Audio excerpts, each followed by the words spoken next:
मेरी आवाज पहुंच रही है सभी तक?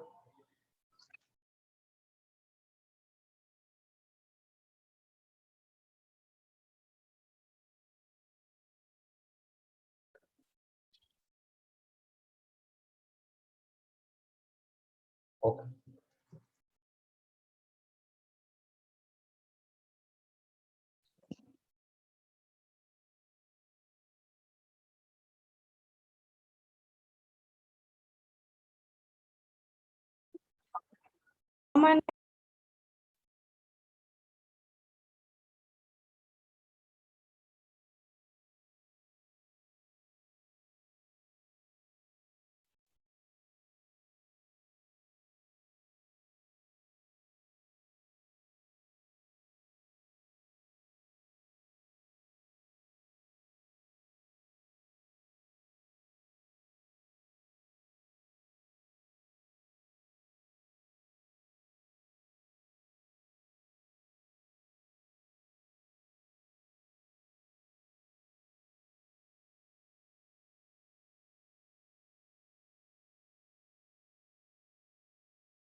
फिर शुरू करें।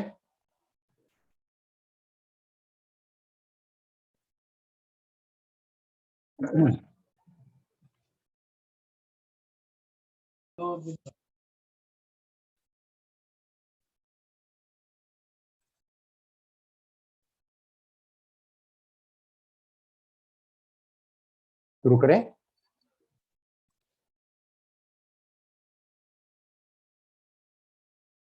लगभग आज सभी लोग आ चुके हैं।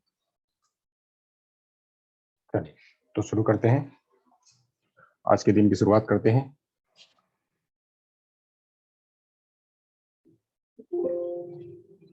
चलिए, सभी को राम राम, नमस्कार, गुड मॉर्निंग। आज का सुविचार ले लेते हैं और आज के दिन की शुरुआत करते हैं।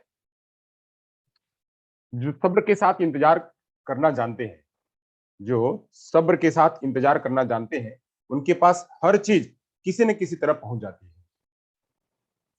जो जो पेशेंस रखते हैं, जिनके पास पेशेंस है, मतलब जो सब्र कर रहे हैं और सब्र करके वह इंतजार कर रहे हैं, तो उनके पास वो सारी चीज जिसके लिए वह मोहताज है, वो मतलब जिसके जो चीज उनको चाहिए, वो हर चीज उनको मिल जाती है। देखिए, पीछे मैंने बैकग्राउंड लगाया हुआ है। जैसे पीछे एक शिप है, तो इस शिप पर बहुत सारे मतलब ऐसे तूफान जब आते हैं, तो तूफान आने पर इनको बचाव के लिए जरूरत पड़ती है। तो ये सब्र रखते हैं, कोई न कोई तो आएगा ही, कोई न कोई तो बचाएगा ही। तो ऐसे ही सब्र का इंतजार करिए, सब्र रखिए और इंतजार करिए कि आप तक वो चीज पहुंची जाएगी। बट वो तभी होगी जब आपकी उस पर आस्था होगी। जब आपकी उस पर आस्था होगी तभी पहुंचेगी। अगर आप सब्र कर रहे हैं और सब्र कर रहे हैं इस तरह से कि कोई बात नहीं, भगवान तो आएगा खिलाएगा, भगवान तो आएगा खिलाएगा, तो भगवान आकर के खिलाएगा नहीं। आपको कुछ मेहनत करनी पड़ेगी, आपको उसके लिए कुछ करना पड़ेगा। पहली बात। दूसरी बात, अगर आप अपने खुद से धोखा करेंगे, इंतजार करते करते और सब्र इतना कर रहे हैं, इतना सब्र कर रहे हैं, इतना इंतजार कर रहे हैं कि उसका कोई मोल नहीं है, उसका कोई ये नहीं है, तो आपको उसका कोई फल नहीं मिलेगा और आप तक कोई नहीं पहुंचेगा। तो बिल्कुल फेथ रख करके, बिल्कुल फेथ रख करके, बिल्कुल लोगों पर जो है वह आस्था रख करके, बिना धोखा किए हुए, आप हर बात को अगर बहुत पॉजिटिव तरीके से लेकर के काम करेंगे, इंतजार करेंगे, तो सब्र का फल मीठा होता है। सब्र का फल मीठा होता है। एक न एक दिन आपको जरूर कामयाबी मिलेगी और लगातार मेहनत करते रहनी है, लगातार मेहनत करते रहनी है, तो वो कुछ न कुछ आपको जरूर मिल जाएगा। तो ऐसे ही इंतजार करिए। जल्दबाजी में किसी प्रकार का कोई भी एक्शन रिएक्शन हुआ ठीक नहीं होता है। तो इंतजार करके आराम-आराम से अगर काम करेंगे तो हर काम अच्छा होगा।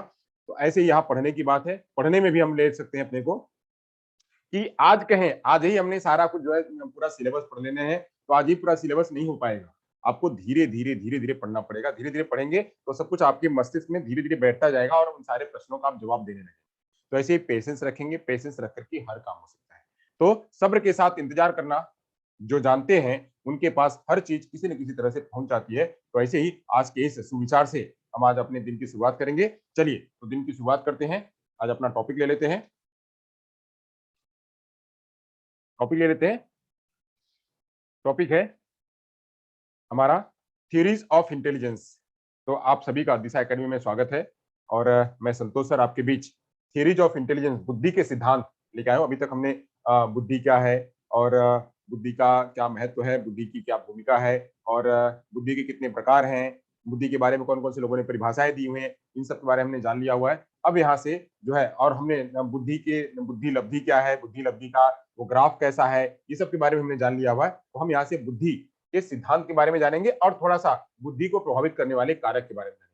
बुद्धि को प्रभावित करने वाले कारक, क्योंकि उस पर भी प्रश्न आते हैं, उस पर भी प्रश्न आते हैं, थोड़े अलग अलग तरीके से प्रश्न आते हैं, तो हम उस पर भी थोड़ा सा चर्चा कर लेंगे। और चर्चा करने के बाद, जैसे मैं कल आपको समझा रहा था, जब मैं बुद्धि लब्धि बता रहा था, तो उस प्रकार के प्रश्न आते हैं, उस प्रकार के प्रश्न आते हैं। वो प्रश्न मैथ में आ सकते हैं, वो प्रश्न जो है वो साइंस में आ सकते हैं, वो प्रश्न मैथ में आ सकते हैं, साइंस में आ सकते हैं। जो मैंने कल प्रश्न बताया हुआ था आईक्यू लेवल का, तो आईक्यू लेवल का वो प्रश्न आपको समझाने के लिए, बताने के लिए आपको पढ़ना पड़ेगा और ऐसे ऐसे जो है वो देखने पड़ेंगे। चलिए तो दिन की शुरुआत करते हैं। हम जो है अपना आज का नया टॉपिक शुरू करते हैं। नया टॉपिक शुरू करेंगे। चलिए तो सीधे बोर्ड वर्क करेंगे हम, ज्यादा समय ना लेते हुए बोर्ड वर्क करेंगे। सबसे पहले तो जो है हमने जो पढ़ लिया हुआ था, पढ़ने के आगे हम चलेंगे। सबसे पहले हम समझेंगे बुद्धि को प्रभावित करने वाले कारक क्या है। बुद्धि को प्रभावित करने वाले कारक क्या है, हम उनको पढ़ेंगे, उसके बाद हम आगे चलेंगे। बुद्धि को प्रभावित करने वाले कारक पढ़ेंगे और बुद्धि को प्रभावित करने वाले कारक के बाद फिर हम आगे बढ़ेंगे। चलिए तो सबसे पहले समझते हैं बुद्धि को प्रभावित करने वाले कारक क्या है। तो आप लोग सभी लोग जानते हैं, कि दो चीज जो है वह बहुत अहम भूमिका निभाती है। दो चीज किसी को भी, मतलब अगर हमारा जीवन है, उस जीवन को प्रभावित करने के मेन दो ही कारण होते हैं, मेन दो कारण होते हैं। उसी दो कारण में आप चाहे जितना बना लो बना सकते हो। तो मेन दो कारण क्या होते हैं, जरा मुझे चैट बॉक्स में लिख करके बताएंगे, वो मेन दो कारण क्या होते हैं। तो हम यहाँ पे बुद्धि को प्रभावित करने वाले कार्य समझ रहे हैं। तब तक आप लोग हमको चैट में बताइए, बुद्धि को प्रभावित करने वाले कारक, बुद्धि को प्रभावित करने वाले कारक। आज हम इसके बारे में थोड़ा पहले चर्चा करेंगे, उसके बाद हम सिद्धांतों पर आएंगे। तब तक आप हमको बताइए बुद्धि को प्रभावित करने वाले कारक मेन दो कौन से हैं, मेन दो कौन से हैं, मेन दो कौन से हैं। ओके चलिए, तो मेन दो कौन से हैं। Good morning. देखिए प्रश्न का जवाब तक नहीं आता, आप लोग प्रश्न का जवाब तक नहीं देते। इतने में तो क्विक हो जाना चाहिए, प्रश्न का जवाब आ जाना चाहिए आपके। दो कारक होते हैं, वो दो कारक क्या हो सकते हैं, दो कारक होते हैं, वो दो कारक क्या हो सकते हैं। टोटल स्पून फीडिंग की तरह से ना पढ़िए आप लोग, स्पून फीडिंग की तरह से ना पढ़िए कि हम पूरा का पूरा स्पून फीडिंग कराएंगे। और जो जवाब नहीं देगा हम जो है उसको प्लीज हम खुद ही उसको एंटरटेन नहीं करेंगे, अगर वो जवाब नहीं देगा तो। प्रश्न पूछने पर अगर जवाब नहीं देगा, प्रश्न अगर पूछने पर वो जवाब नहीं देगा, हम उसको खुद को एंटरटेन नहीं करेंगे। तो प्रश्न का जवाब दीजिए। 20 लोग हैं, 20 लोगों में से तो कम से कम 10 लोगों के जवाब आने चाहिए। पहले आप जवाब देंगे तभी हम आगे बढ़ेंगे। क्या हो सकते हैं वो दो कारक, क्या हो सकते हैं वो दो कारक, वो दो कारक क्या हो सकते हैं, वो दो कारक क्या हो सकते हैं, वो दो कारक क्या हो सकते हैं। चलिए तो दिनेश, सतपाल, जगदीश, श्रेणीदान, आप दोनों, आप सभी लोग जो है वो ठीक है। दो कारक, वो मेन दो ही कारक होते हैं, एक होता है हेरिडिटी और दूसरा होता है जो है वो वातावरण। यानी एक हेरिडिटी है और एक एनवायरमेंट है, एक वंशानुक्रम है और दूसरा वातावरण है, एक वंशानुक्रम है और दूसरा वातावरण है। यही दो मेन कारक होते हैं, ये दो मेन कारक होते हैं। वातावरण में सब कुछ आ जाती है, वातावरण में सब कुछ आ जाता है, खान पान, रहन सहन, हेल्थ, स्वास्थ्य, ये सब कुछ वातावरण के अंतर्गत आता है। और वही जो हम हेरिडिटी की बात करते हैं, तो हेरिडिटी में वो सब कुछ आ जाता है, उसका जीन आ जाता है, उसका जो है वह आनुवंशिकता आ जाता है, उसका प्रीनेटल और उसके अंदर की सारी चीजें वो सब उसके अंदर आ जाती है। तो दो ही मेन कारक जो होते हैं वो दो ही होते हैं, दो मेन कारक है, एक हेरिडिटी और दूसरा वंशानुक्रम है। किसी भी चीज को प्रभावित करने के लिए, चाहे वह लर्निंग को प्रभावित करना हो, चाहे वह जो है बुद्धि को प्रभावित करना हो, चाहे वह संज्ञान को प्रभावित करना हो, चाहे उसके समाज को प्रभावित करना हो, चाहे किसी भी बच्चे का किसी जो है विकास और वृद्धि अगर करानी है तो उसमें ये दो ही कारक मेन होते हैं। अब उन दो कारकों के अंदर हम जो है अलग अलग रूपों में इसको समझते हैं, अलग अलग रूपों में समझते हैं, उसके अलावा हम समझते हैं। तो यहाँ पे बुद्धि को प्रभावित करने वाले कारक भी मेन दो हैं। चलिए दोनों को बात कर लेते हैं, वृद्धि और मतलब वो हेरिडिटी और एनवायरमेंट। हेरिडिटी और एनवायरमेंट दो है, तो एक है क्या, इस प्रभावित करने वाले कारक कारक जो है वो दो है, दो है। तो एक है, एक को कहेंगे क्या, एक को कहेंगे वंशानुक्रम और दूसरे को कहेंगे वातावरण। एक को कहेंगे वंशानुक्रम, एक को कहेंगे वंशानुक्रम और दूसरे को कहेंगे वातावरण।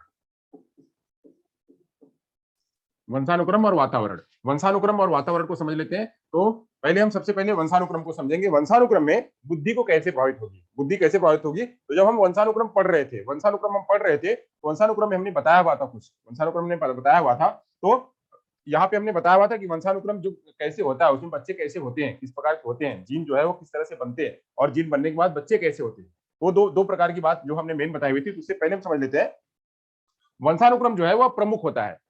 ये बुद्धि के विकास करने में, बुद्धि के विकास करने में वंशानुक्रम का रोल जो है वो प्रमुख होता है। यह प्रमुख होता है, और जो वातावरण वो गौण होता है बुद्धि के, खास बुद्धि के विकास में। खास बुद्धि के विकास में बुद्धि कहा जाता है कि जन्मजात योग्यता होती है, बुद्धि कहा जाता है जन्मजात योग्यता होती है। तो जन्मजात योग्यता होती है, इसका मतलब वंशानुक्रम क्या है, वंशानुक्रम यहाँ पे प्रमुख माना जाएगा। क्या माना जाएगा, यह प्राइमरी प्राइमरी जो है इफेक्ट माना जाएगा। वंशानुक्रम प्राइमरी इफेक्ट या प्राथमिक प्रभाव माना जाएगा। वंशानुक्रम प्राथमिक प्रभाव माना जाता है।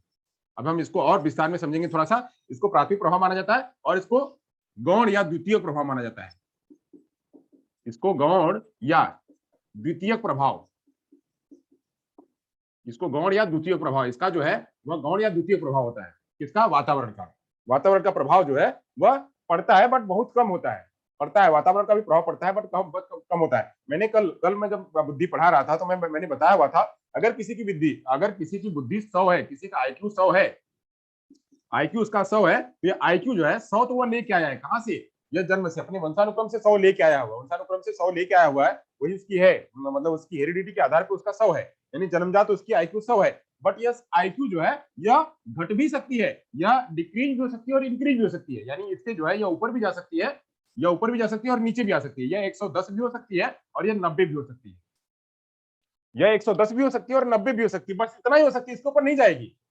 बहुत थोड़े का फर्क होता है। 110 तक पहुंच सकती है बहुत लंबा खींचने पर, नहीं तो क्या होगा, 105 हो सकता है, 108 हो सकता है, 110 तक पहुंच सकती है। यहाँ पे यह जो है 95 हो सकती है, 91 हो सकती है, 92 हो सकती है, इतना भी नीचे नहीं आएगी, इतना भी नीचे आएगी नहीं आएगी, बट आती है, उसका फर्क पड़ता है, फर्क पड़ता है। बुद्धि का प्रभाव जो है, बुद्धि पर प्रभाव वातावरण का पड़ता है, बट वो थोड़ा पड़ता है। जिसमें मैंने कल बताया था, इसका एक एग्जांपल बताया था कि एक रबर है, रबर को हम जब तानेंगे तो जितनी उसकी क्षमता रहेगी उतनी ही तनेगा। वातावरण वो रबड़ है, रबड़ आप उसको जितना फोर्स करोगे, जितना प्रभाव दोगे उतना तनेगा, बट वो जितना उसके अंदर कैपेसिटी रहेगी उतनी ही तनेगी, उतनी खींचेगी, उतना ही स्ट्रेच होगा, उतना ही स्ट्रेच होगा। तो ऐसे ही यहाँ पे भी है बुद्धि। बुद्धि तो यह इतनी उसकी बुद्धि जो है वह क्या है, इतनी बुद्धि वह हेरिडिटी से पाया हुआ है।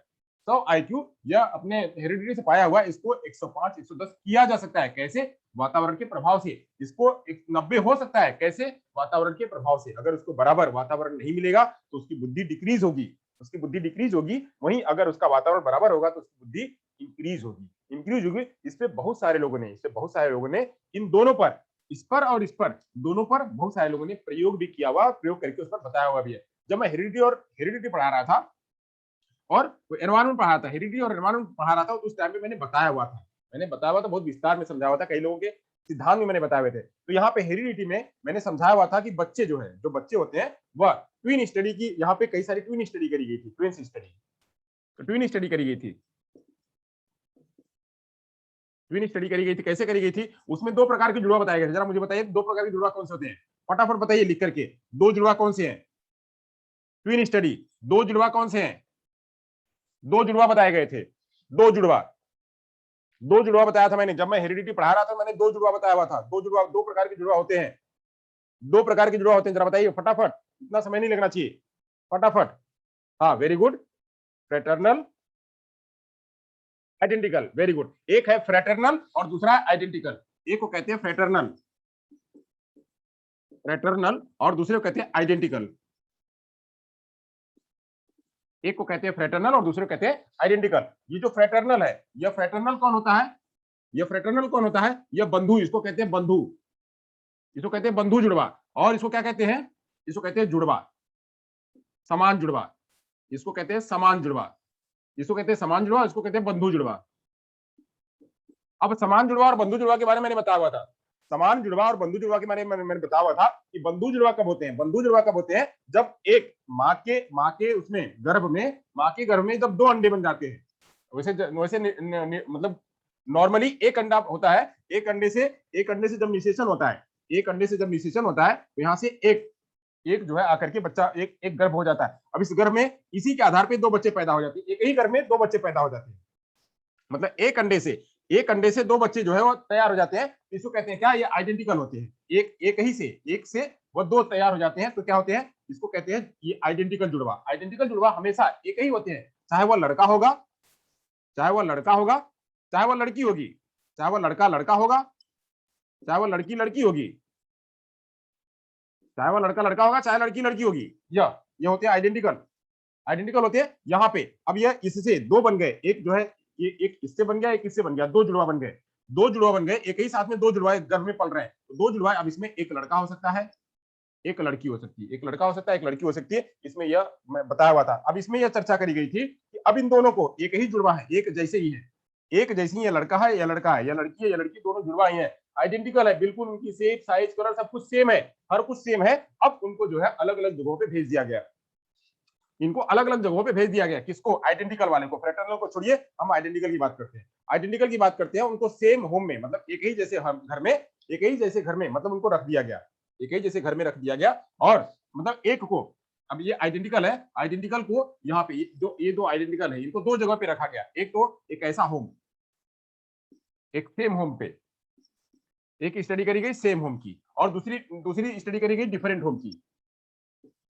डिफरेंट होम की। एक सेम होम की स्टडी करी गई, दूसरी डिफरेंट होम की स्टडी करी गई। तो देखा गया कि जो सेम होम वाले हैं, उनका जो जो कोएफिशिएंट निकला, जो सहसंबंध निकला, जो उनका रेशियो निकल गया बुद्धि का, तो निकल के आया 0.85, 0.85 निकल के आया। यानी 85% दोनों में समान है, दोनों में समान है। क्यों समान है? क्योंकि वो एक ही जगह है। क्यों? क्योंकि वह मतलब एक ही जगह है, तो उनकी बुद्धि एक जैसी है, लगभग 85%, लगभग 8.85 समान दिखी। उनका कोएफिशिएंट हर जगह पे, बुद्धि को समझिएगा, बुद्धि का बस मात्र एक ही नहीं है सोचना, बुद्धि खाली एक ही जगह से नहीं नापी जाती है। बुद्धि को सोचना होता है, तर्क लगाना होता है, शब्द होते हैं, उसमें बहुत सारी चीज होती है, बुद्धि का निर्माण होता है। बुद्धि को खाली एक जगह पे कह दिया कि खाली उसने बोल दिया उसकी बुद्धि बहुत है, नहीं, ऐसा नहीं है। बुद्धि को कई सारे पैमानों पर नापा जाता है, बुद्धि को कई सारे पैमानों पर नापा जाता है, उसके आधार पर बुद्धि होती है। तो अब ऐसे ही सभी पैमानों पर देखा, जितने भी पैमाने थे उन सारे पैमानों पर देखा, ये जो आइडेंटिकल ट्विन है, दोनों जुड़वा, चाहे वो लड़की हो चाहे लड़का, दोनों जुड़वा, इनका एक होम में, सेम होम में एक ही जगह रह रहे थे, तो उनका जो है आईक्यू, मतलब उनका ये जो रेशियो है वो 0.85 आया। वहीं जब डिफरेंट होम में एक को यहां रख दिया, एक को यहां रख दिया, डिफरेंट होम में रख दिया, यानी एक को यहां रख दिया, एक को यहां रख दिया, तो देखा उसमें थोड़ा सा फर्क आया, थोड़ा सा फर्क आया। फर्क कितना आया? 0.75 का आया, 0.75। मतलब यहाँ पे 10% जो है थोड़ा बहुत थोड़ा ही फर्क हुआ, बहुत थोड़ा ही फर्क हुआ, ज्यादा फर्क नहीं हुआ, खाली इतना फर्क हुआ। अब ये फर्क क्यों हुआ? ये घटा क्यों? ये सोचने की जरूरत है। ये जो यहाँ से यहाँ एक जगह पे था 0.85 था, यहाँ पे घटा क्यों? ये घटने का कारण क्या था? ये घटने का कारण वातावरण था। घटने का कारण वातावरण था कि एक बच्चे को एक दूसरे घर में रख दिया गया, एक चोर के घर में रख दिया, एक व्यक्ति को जो है एक बहुत बढ़िया अच्छे घर में रख दिया गया। तो देखा कि दोनों के बीच में जो फर्क आया, जो घटा, वह 10.10 का 0.10 का घटा हुआ, 0.10 का घटा हुआ। वो 0.10 कैसे हुआ?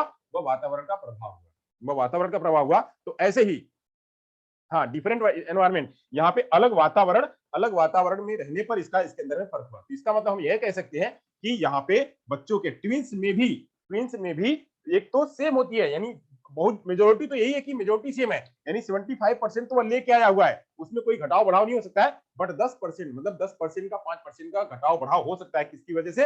वह वातावरण की वजह से यह घटाव बढ़ाव हो सकता है। तो ये जो है आपने समझ लिया, ये किसके आधार पे, यानी ये यहाँ पे हो गया। अब वही बात करते हैं, यहाँ पे हमने आइडेंटिकल ट्विन की बात करी, यहाँ पे हेरिडिटी का फर्क मैंने बताया आपको, हेरिडिटी का फर्क बताया। अब हेरिडिटी के फर्क में बच्चों के अंदर में इस तरह से जब स्टडी करी गई तो हेरिडिटी में देखा थोड़ा सा अंतर देखने को मिला, बहुत थोड़ा ही अंतर देखने को मिला, बहुत ज्यादा अंतर देखने को नहीं मिला। चलिए अब यहाँ पे हम बात करते हैं इसकी बात करते हैं वातावरण की। वातावरण में चर्चा कर लेते हैं। तो वातावरण में क्या है, वातावरण में देखा गया कि बच्चा जैसे पैदा हुआ उसको जिस वातावरण में रखा गया तो वातावरण में रखने पर बहुत ज्यादा उसके अंदर फर्क नहीं पड़ा है। फर्क किसका पड़ा वातावरण में, तो सोशियो इकोनॉमिकल स्टेटस का,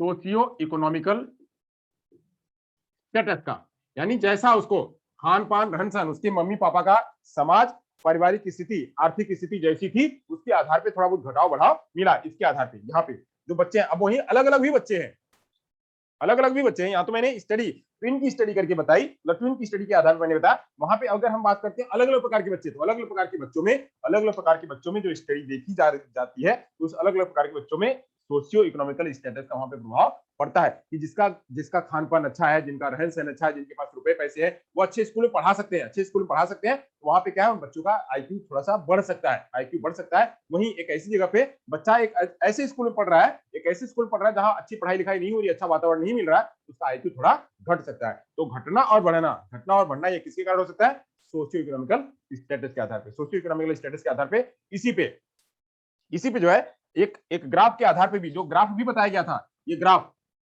भी बताया गया था आपको, मैंने बताया हुआ था, यह नॉर्मल प्रोबेबिलिटी कर्व भी मैंने आपको बताया हुआ था। इस नॉर्मल प्रोबेबिलिटी कर्व पे क्या बताया कि ऐसे ये इसका है, यहाँ 50% इधर 50% उधर, बच्चों का जो आईक्यू लेवल होता है 50% इधर 50% उधर। अब इसमें अगर ये यहाँ पे एक लोगों ने स्टडी करी थी जिनका नाम था क्या, फ्लिन इफेक्ट।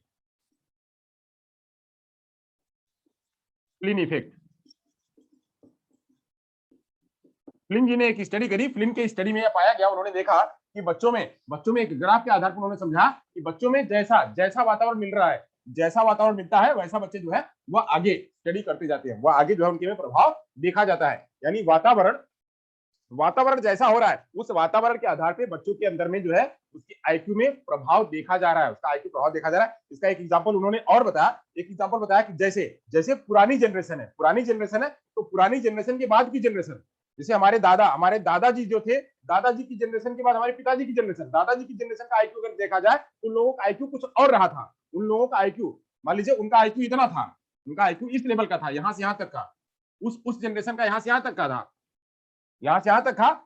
तो अब वही जब हमारे पिताजी की जनरेशन आई तो पिता की जनरेशन जो है वो यहां से स्टार्ट होने लगी, यानी यहाँ पे था, यहाँ पे पॉइंट 05 से स्टार्ट हो रहा था। अब उनकी जनरेशन जब दूसरी वाली जनरेशन आई, उसमें दूसरी वाली जनरेशन में क्या हुआ, तो यहाँ पे देखा गया कि यह जो है और घट करके यहाँ पे हो गया, यहाँ पे पॉइंट और कम हो गया, ये कम हो गया, तो ये यहाँ से स्टार्ट होने लगा, ये ऐसे स्टार्ट होने लगा, कर्व जो है आगे की तरफ खिसकने लगा, यानी बुद्धि का स्तर जो है बढ़ने लगा, यानी कम बुद्धि कम होने लगी और ज्यादा बुद्धि ज्यादा बढ़ने लगी और ज्यादा होशियार होने लगे। वैसे ही हमारी जो जनरेशन आई, हमारे पिता से हमारी जो जनरेशन आई, वह हमारी जनरेशन भी और बढ़ने लगी, यानी बुद्धि का स्तर क्या हुआ, वह घटने बढ़ने लगा। वैसे ही जब हमारे बाद की हमारे बच्चों की जो जनरेशन है वह जनरेशन और होशियार हो रही है, वह होशियार और हो रही है। वैसे ही उनकी जब जनरेशन आएगी तो अभी क्या होगी, वह भी जो है वह बढ़ती जाएगी। तो ये सब ऐसे फनेल ने इफेक्ट में बताया आपने कि बच्चों में जो बुद्धि का स्तर है वह इस तरह से आगे जनरेशन में, जैसे अब वो जनरेशन हो क्यों रहा है, जनरेशन में बुद्धि का प्रभाव हो क्यों रहा है, यानी उनकी बुद्धि प्रखर क्यों होनी रही है, कम बुद्धि वाले क्यों कम पैदा हो रहे हैं और ज्यादा बुद्धि क्यों बढ़ रही है, यानी उनका रेशियो आगे क्यों बढ़ रहा है, वो इसलिए बढ़ रहा है, इसका असर किसका है, वातावरण का। बच्चे शुरू से ही ज्यादा अच्छे होशियार होनहार और अधिक आईक्यू वाले बच्चे पैदा हो रहे हैं, तो इसका फर्क क्या है, इसका फर्क है वातावरण, टेक्नोलॉजी, जो इतना सारा कुछ है वो सब समाज में जो कुछ व्याप्त हो गया है उसकी वजह से बच्चों का जो स्तर है वो बच्चों का स्तर धीरे धीरे आगे की तरफ बढ़ रहा है, मूव जो है वो आगे की तरफ हो रहा है, माइनस की तरफ नहीं प्लस की तरफ ज्यादा हो रहा है, माइनस कम होता जा रहा है, प्लस की तरफ ज्यादा बढ़ते जा रहा है, इसका मतलब कि बच्चों की बुद्धि और प्रखर होती जा रही है, इस पर ये फिनेल जी ने बताया। वहीं पे एक और और बताया कि इसके अलावा वातावरण के अलावा इस वातावरण की तहत ही है, बट उसी में कल्चर का भी प्रभाव देखा गया, कल्चर यानी संस्कृति, संस्कृति का भी प्रभाव देखा गया कि संस्कृति वहां की संस्कृति की बच्चे में जैसी संस्कृति है, जैसी भाषा है, जैसी संस्कृति है, जैसी भाषा है, उसका असर वहां के बच्चों पर, यानी उस बच्चों के उसकी बुद्धि पर पड़ा। संस्कृति में ऐसी संस्कृति जहां पे वो भाषा उसको समझ में नहीं आती है, ऐसी संस्कृति में क्या होगा, बच्चे को जो भी कॉन्सेप्ट होगा वह समझ में नहीं आएगा और उसका बुद्धि का विकास नहीं होगा। यानी उसकी संस्कृति में जो लैंग्वेज है वो हौच पौच है या उसमें मिक्सिंग है। जैसे हम यहाँ बात करें, यहाँ के बच्चों के पास, यहाँ हमारे भारत में एक लैंग्वेज नहीं है, कई सारी लैंग्वेज है। तो वही लैंग्वेज हमारे यहाँ अंग्रेजी दे दी जाती है, हिंदी तो पढ़नी है, साथ में अंग्रेजी दी जाती है और उसी के साथ में संस्कृत दे दी जाती है। तो बच्चे 3-3 भाषा को देकर के, हालांकि उसका प्रभाव है, बट जब तुरंत क्विकली जहां पे भाषा का एक्वायर करना है वहां पे बच्चे समझ नहीं पाते हैं। वहीं अंग्रेजी भाषा आ गई तो अंग्रेजी भाषा बच्चे समझ नहीं पाते, क्योंकि अंग्रेजी क्या है, अंग्रेजी हमारी सेकंड लैंग्वेज है, अंग्रेजी हमारी सेकंड लैंग्वेज के रूप में हम लोग पढ़ते हैं। तो अब सेकंड लैंग्वेज जो हम पढ़ते हैं उसके आधार पे अगर हमको उसी लैंग्वेज में दे दिया गया तो हमारा सोचने का, समझने का, हमारा भाषा की वृद्धि का और सब कुछ में हमारे थोड़ी कमी आ जाती है। तो ये कमी होने का कारण या बढ़ने का कारण क्या है, संस्कृति या वहां पे प्रयोग होने वाली भाषा। तो ये जो है एक संस्कृति, भाषा, ये कारण हो सकता है। और उसी के तहत ये किसके तहत आएगी, तो वातावरण के तहत आएगी। तो वातावरण में क्या है, वातावरण में जैसा बच्चे को वातावरण मिलेगा वैसा बच्चे का जो है उसका बुद्धि का विकास घटेगा और बढ़ेगा। ये इसमें एक फनेल इफेक्ट के जरिए मैंने आपको बताया, ये फनेल इफेक्ट ने भी इसमें समझाया हुआ है। वैसे ही यहाँ पे वंशानुक्रम में जैसा खान पान होगा, जैसा उसका जीन्स होगा, जीन्स के आधार पे जो है बच्चे के अंदर में उसका सुधार होगा और उसका वृद्धि होगा, या फिर उसके अंदर में डिक्रीज और इंक्रीज होगा। जैसा उसके मम्मी पापा प्रखर होंगे, बुद्धिमान होंगे, वैसा ही असर जो है उसके बच्चे में भी आएगा। अगर बच्चे मम्मी पापा उसके या उसके पूर्वज उसके मंद बुद्धि के होंगे तो बच्चा भी मंद बुद्धि का होगा। अगर मम्मी पापा बुद्धिमान होंगे, बहुत प्रखर बुद्धि के होंगे, तो बच्चा भी क्या होगा, वो प्रखर बुद्धि का होगा। बट उसमें वातावरण का फर्क कहाँ होगा, वातावरण का फर्क देखने के लिए आइडेंटिकल ट्विन को यहाँ पे स्टडी के बारे में जो है आप समझ सकते हैं। इस पर भी प्रश्न आता है कि प्रखर बुद्धि का वातावरण का प्रभाव आइडेंटिकल ट्विन में किस तरह से देखा जाता है, उसका रेशियो क्या होता है, ये होता है या ये होता है, इस पर भी प्रश्न आता है। चलिए, तो यहां तक हो गया। अब आगे चलते हैं। अब यहां से ये मैंने आपको इसका प्रभाव यानी कारक, प्रभावित करने वाले कारक मैंने आपको समझा दिए। अब यहां से हम बढ़ेंगे, रुख करेंगे सिद्धांत पर। यहां से रुख करेंगे हम सिद्धांत पर।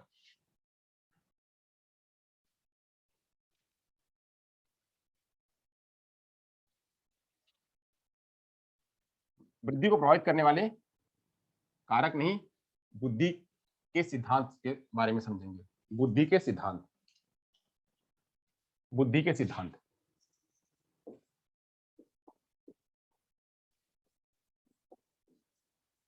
चलिए, बुद्धि के सिद्धांत पढ़ते हैं। थ्योरीज ऑफ इंटेलिजेंस, इसके बारे में पढ़ते हैं। हमने जो है बताया हुआ था, ये पढ़ाने से पहले पढ़ा था कि बुद्धि के अध्ययन के 3 पक्ष हैं। बुद्धि के अध्ययन, जब हम इंटेलिजेंस का स्टडी करते हैं तो उसके 3 पक्ष, 3 एस्पेक्ट बताए थे। तो 3 एस्पेक्ट बताए थे। एक एस्पेक्ट था क्या, एक एस्पेक्ट था कार्यात्मक, एक था क्या, फंक्शनल, दूसरा था स्ट्रक्चरल, और तीसरा था क्या, ऑपरेशनल। ये तीन थे। अब तीन में इसमें हम क्या समझ रहे थे, तो बुद्धि क्या है, बुद्धि के बारे में, यहां पे बुद्धि के सिद्धांत के बारे में समझ रहे थे। बुद्धि के सिद्धांत और यहां बुद्धि का मापन। तो अभी हमारा ये वाला पार्ट जो है वो फिनिश हो गया। ये हमने खत्म कर दिया। अब हमको जो है बुद्धि के सिद्धांत पर आना है। तो बुद्धि का सिद्धांत कहां से आएगा, स्ट्रक्चरल एस्पेक्ट जो है उस पर हमको आना है। चलिए, यहाँ पे हमने यूट्यूब की स्ट्रीमिंग नहीं करी है, तो जरा यूट्यूब की स्ट्रीमिंग कर देते हैं।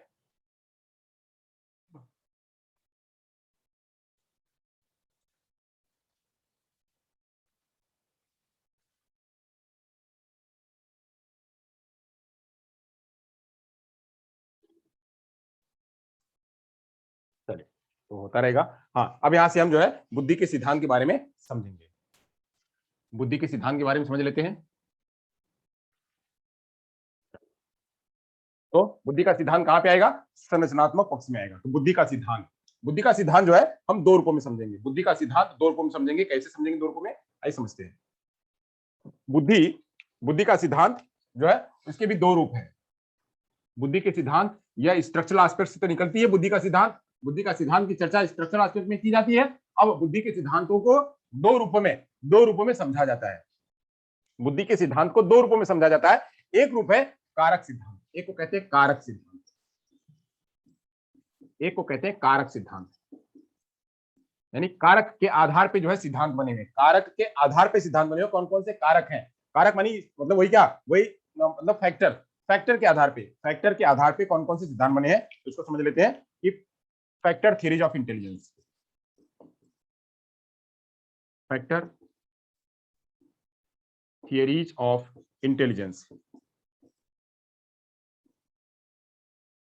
फैक्टर थियरीज ऑफ इंटेलिजेंस यानी फैक्टर के आधार पे कौन कौन से है। अब ये फैक्टर में कौन कौन से है, तो जो अभी हम जो सिद्धांत पढ़ेंगे उसके तहत कौन कौन होगा, तो उसपे होंगे स्पीयरमैन होंगे, स्पीयरमैन होंगे, बीने होंगे, स्पीयरमैन होंगे, बीने होंगे, वहीं थॉर्नडाइक होंगे, थॉर्नडाइक होंगे, वहीं जो है वह गार्डिनर होंगे, गार्डनर, गार्डनर होंगे, तो वहीं जो है उसके बाद गिलफोर्ड होंगे, गिलफोर्ड होंगे, गिलफोर्ड के बाद केटल होंगे। ये इन सारे लोगों की स्टडी हमको पढ़नी है। वर्णन होंगे, वर्णन होंगे, वर्णन को पढ़ना है, थॉमसन को पढ़ना है। ये सब लोग क्या हैं, ये सभी लोगों ने कारक के आधार पे बुद्धि का सिद्धांत बताया हुआ, कारक के आधार पे बुद्धि का सिद्धांत बनाया। किसी ने जो है वह, किसी ने जो जनरल फैक्टर, किसी ने वातावरण को ज्यादा महत्व दिया है, तो किसी ने उसके जेनेटिक को ज्यादा महत्व दिया था। इनके विस्तार में इन सभी को पढ़ेंगे। तो एक था कारक के आधार पे, कारक के आधार पे सिद्धांत, बुद्धि को समझाने का काम, बुद्धि को समझाने का काम एक कारक के आधार पे किया हुआ है। दूसरा दूसरा जो है वह संज्ञानात्मक के आधार पे, संज्ञानात्मक सिद्धांत भी समझाया गया है, संज्ञानात्मक सिद्धांत।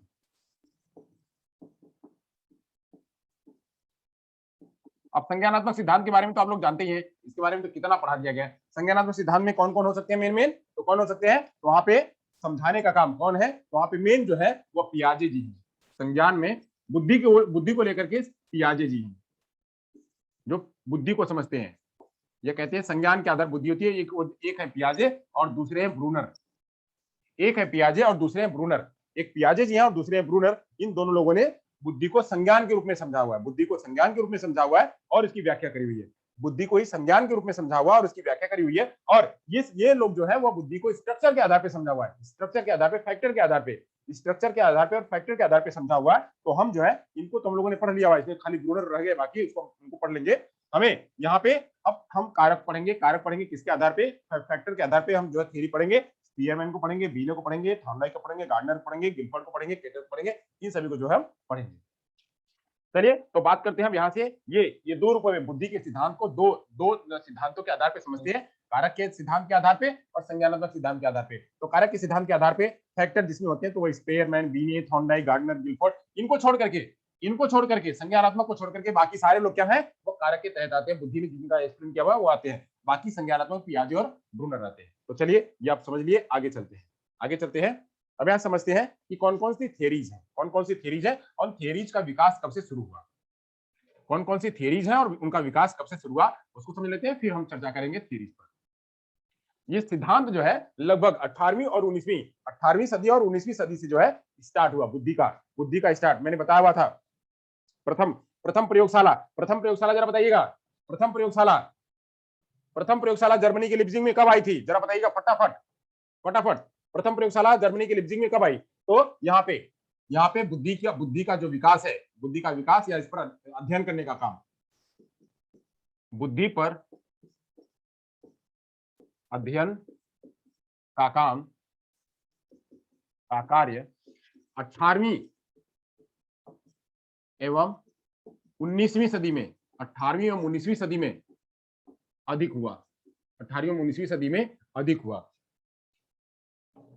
ये लो क्या बता रहे हो आप लोग,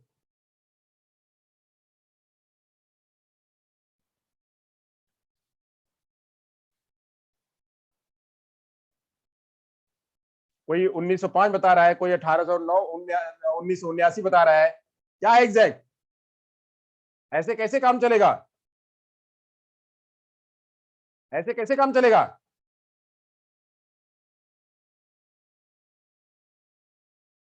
ऐसे कैसे काम चलेगा भाई, आप लोग उल्टा पुल्टा बताओगे यहाँ वहां तो। पढ़ाने का क्या मतलब है? हाँ, 1879 से स्टार्ट हुआ था। अब 1879 कौन सी सदी में आएगा? 1879 कौन से? उन्होंने जब प्रथम प्रयोगशाला बनाई, तो प्रथम प्रयोगशाला बनाई, उसी में बुद्धि का अध्ययन किया जाने लगा, तो बुद्धि का प्रयोग किया जाता है। तो 1879 का मतलब कहां से आ जाएगा? वो 19वीं सदी में आ जाएगा। अगर 1879 तो 19वीं सदी स्टार्ट हुई थी, वो 19वीं सदी से यह बुद्धि के प्रयोग पर स्टार्ट हो गया। तो उससे पहले भी 18वीं सदी से भी लोगों ने कुछ ना कुछ शुरू कर दिया हुआ था। तो 18वीं 19वीं सदी में बुद्धि पर ज्यादा काम शुरू किया गया था। तो एक हो गया भाई, एग्जैक्ट याद रखा करो आप लोग, एग्जैक्ट याद रखा करो, 18 भी।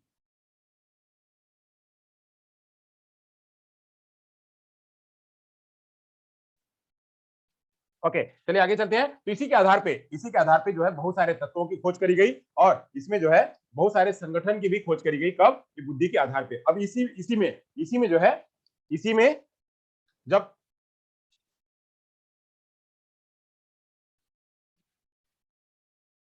देखिए, जरा एक ध्यान से देखिए, अगर हम यहां से करते हैं, ये हमारा क्या चल रहा है? तो क्या चल रहा है? 2021। क्या चल रहा है? 2021। अब ये 2021 है, तो हम इसको कौन सी सदी बोलेंगे? 20वीं सदी बोलेंगे या 21वीं सदी बोलेंगे? इसको 20वीं सदी बोलेंगे या 21वीं सदी बोलेंगे? कौन सी सदी बोलेंगे?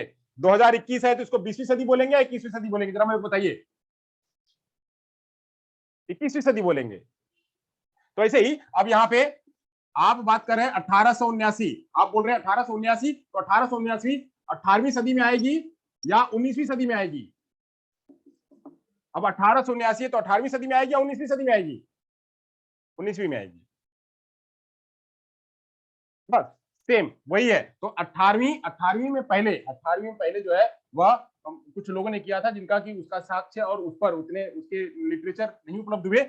सीधे साइंटिफिक रूप में कोई भी प्रयोग, जब सिद्धांत का निर्माण जब साइंटिफिक रूप में होता है, तो उसका जो है वह चर्चा करी जाती है। तो 19वीं सदी में ये उनकी लेबोरेटरी बनी, वहां पे जब स्टार्ट हुआ, तो 19वीं सदी इसको जो है वह सिस्टमेटिक रूप में 19वीं सदी के रूप से माना जाता है। और वहीं से बुद्धि का विकास 19वीं सदी में और 20वीं सदी में भी बहुत ज्यादा हुआ। तो ये जो है इसको ध्यान रखना है। चलिए, 18वीं से स्टार्ट हुआ, और 19वीं और 20वीं सदी में भी जो है उसका विकास ज्यादा हुआ। जैसे 1905 में किसने दिया था? 1905 में बीने अपना जो सिद्धांत दिया हुआ था बुद्धि का, तो उसमें भी बहुत वहीं से और क्रांति आ गई, और बहुत सारे लोगों ने बहुत सारा अध्ययन किया। चलिए, तो अब बात करते हैं बुद्धि के सिद्धांत कौन कौन से हैं, बुद्धि के कौन कौन से सिद्धांत है वो समझते हैं। तो बुद्धि के सिद्धांत में पहली बुद्धि का सिद्धांत बात कर लेते हैं। तो पहला बुद्धि का सिद्धांत है बीने का एक कारक सिद्धांत। बीने का एक कारक सिद्धांत, एक कारक सिद्धांत पहला है बीने का एक कारक सिद्धांत। दूसरा दूसरा जो है स्पीयरमैन का द्विकारक सिद्धांत। वहीं थॉर्नडाइक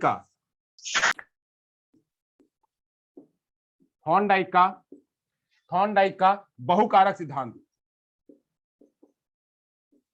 सिद्धांत।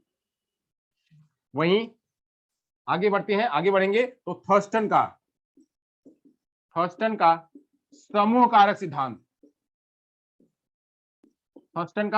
सिद्धांत। वहीं जब और आगे बढ़ेंगे तो वर्णन का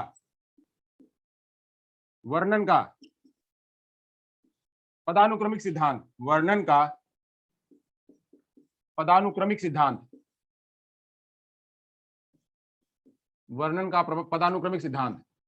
वहीं और आगे बढ़ेंगे, तो गार्डनर का बहुबुद्धि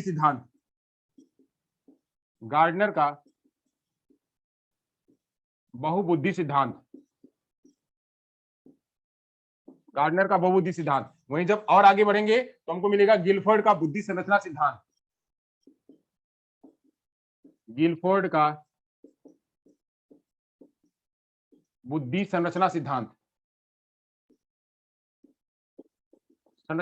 ये सिद्धांत जो है वो एजुकेशन में ज्यादा लागू पड़ते हैं, इसलिए यहाँ पे बताया गया है। थॉमसन का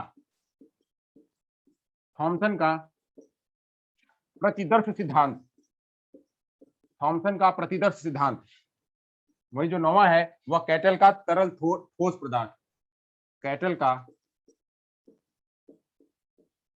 तरल ठोस तरल ठोस बुद्धि सिद्धांत। ये इतने मुख्य सिद्धांत हैं जिनके बारे में हमको पढ़ना है।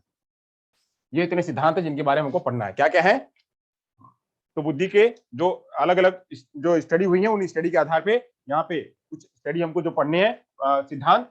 तो बीने का एक कारक सिद्धांत पढ़ना है, स्पीयरमैन का द्विकारक सिद्धांत पढ़ना है, थॉर्नडाइक का बहुकारक सिद्धांत पढ़ना है, थर्स्टन का समूहकारक सिद्धांत पढ़ना है, बर्नन का पदानुक्रमिक सिद्धांत पढ़ना है, गार्डनर का बहुबुद्धि सिद्धांत पढ़ना है, गिलफोर्ड का बहु बुद्धि संरचना सिद्धांत पढ़ना है, थॉमसन का प्रतिदर्श सिद्धांत पढ़ना है, और कैटल का तरल ठोस पदार्थ समझना है। तो बुद्धि के बारे में हमको समझना है। अब यहाँ से एक एक स्टार्ट करेंगे, एक एक को पढ़ते चलेंगे, एक एक को प्रारंभ करेंगे और एक एक को पढ़ते चलेंगे। सबसे पहले पढ़ेंगे किसको? बीने का एक कारक सिद्धांत। बीने का एक कारक सिद्धांत पढ़ेंगे और पढ़ते हुए चलेंगे। बहुत ध्यान से पढ़िएगा क्योंकि इन सभी पर प्रश्न आते हैं, इन सभी पर प्रश्न आते हैं। कुछ तो सीधे सीधे प्रश्न आएंगे, ये सिद्धांत किसने दिया, एक कारक सिद्धांत किसने दिया, द्विकारक सिद्धांत किया किसने दिया, बहुकारक सिद्धांत किया किसने दिया, त्रिकारक सिद्धांत किसने दिया। ये ऐसे कारक जो है पूछे जाते हैं। तो पूछे जाने पर आप उसका सही से जवाब देंगे। और ये किसके आधार पे? कारक के आधार पे। कारक के आधार पे यानी फैक्टर के आधार पे है। फैक्टर के आधार, मैंने बताया सिद्धांत को दो आधारों पे बांटा गया है। एक सिद्धांत कारक के आधार पे और दूसरा सिद्धांत जो है संज्ञान के आधार पे, संज्ञान के आधार पे और एक कारक के आधार पे। तो संज्ञान के आधार पे हमको नहीं पढ़ना है, वो हमने पढ़ दिया हुआ है। यहाँ पे हमको कारक के आधार पर बुद्धि को पढ़ना है। तो कारक के आधार बुद्धि को पढ़ना है। तो पहला हम पढ़ेंगे क्या? पहला कारक है जो है एक कारक सिद्धांत। एक कारक सिद्धांत उसको दिया है बीने ने। एक कारक सिद्धांत जो दिया हुआ है बीने ने।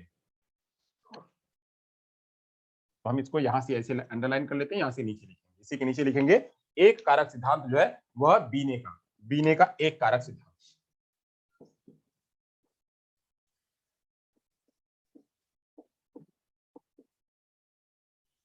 अब ये बस एक ही कारक बताते हैं कि कुछ भी है तो वो बस एक ही कारक है, एक कारक सिद्धांत।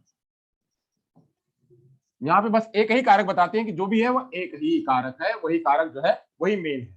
यहाँ पे मेन है और यह सबसे प्राचीन भी है, यह सबसे प्राचीन भी है। और इसे जो है इसे कहा गया है क्या? यह इसकी मानसिक योग्यता है। और इसी को कहा गया कि बच्चे को जो जीन से मिलता है, जो जीन से मिलता है, जो बुद्धि जन्मजात है, वही जो है वो काम करती है, उसी के आधार पर बच्चा व्यक्ति सोचता है। यहाँ पे इसीलिए इनको जो है ये एक कारक सिद्धांत कहा जाता है और यह सबसे प्राचीन सिद्धांत है। अब इस पर चर्चा करेंगे, इसके बारे में इसका लिटरेचर क्या हो पाएगा। तो ये सबसे प्राचीन है, सबसे प्राचीन है। और इनको सपोर्ट करने वाले कौन कौन है? इनको सपोर्ट करने वाले जो इनके मित्र हैं, जो इनके मित्र हैं और जो इनके शिष्य हैं, वह लोग इनको सपोर्ट करने वाले हैं। तो सपोर्ट करने वाले कौन है? तो टर्मन और स्टर्न, टर्मन और स्टर्न इस सिद्धांत को सपोर्ट करने वाले हैं, को समर्थन देते हैं, को समर्थन देते हैं कि एक कारक सिद्धांत जो है वह क्या है, वह वही क्या है, वह जो वही मेन है और उसी के आधार पे बच्चे के अंदर में विकास होता है। उसी के आधार पे हर कोई वही एक ही इकाई है, वही एक मानसिक क्रिया है, उसी मानसिक क्रिया के आधार पे व्यक्ति के अंदर में बुद्धि का विकास होता है। अब ये कहते हैं कि जो है बुद्धि का एक इकाई, मतलब वह एक इकाई है, उसी एक ही इकाई के आधार पर मानसिक जो है अलग अलग प्रकार की मानसिक योग्यताएं होती है। वो एक इकाई है, वो एक ही इकाई में, यानी वो एक ही है, ये एक ही है, वो मिला हुआ जन्मजात मिला हुआ, उसी में ढेर प्रकार की मानसिक क्रियाएं होती हैं। जन्मजात प्राप्त क्षमता के आधार पर मानसिक क्रियाएं होती हैं। तो वह क्या है? वही एक कारक है, एक कारक मानसिक क्रियाएं,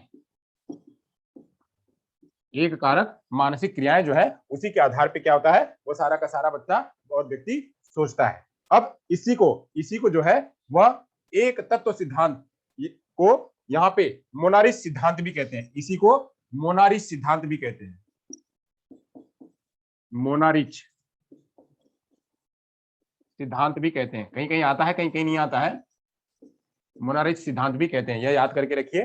तो यहाँ ये कहते हैं कि यह एक ही तत्व से बनती है, एक ही तत्व से बनती है। क्या है वह? एक जो हमारा मस्तिष्क है वो मस्तिष्क के तत्व से ही बनती है, तो इसीलिए इसको कहते हैं क्या? एक तत्व बनते हैं। और इसमें ये भी कहते हैं कि एक व्यक्ति उसी के आधार पे जो लेके आता है मानसिक क्रिया, उसी मानसिक क्रिया के आधार पे कोई डॉक्टर बन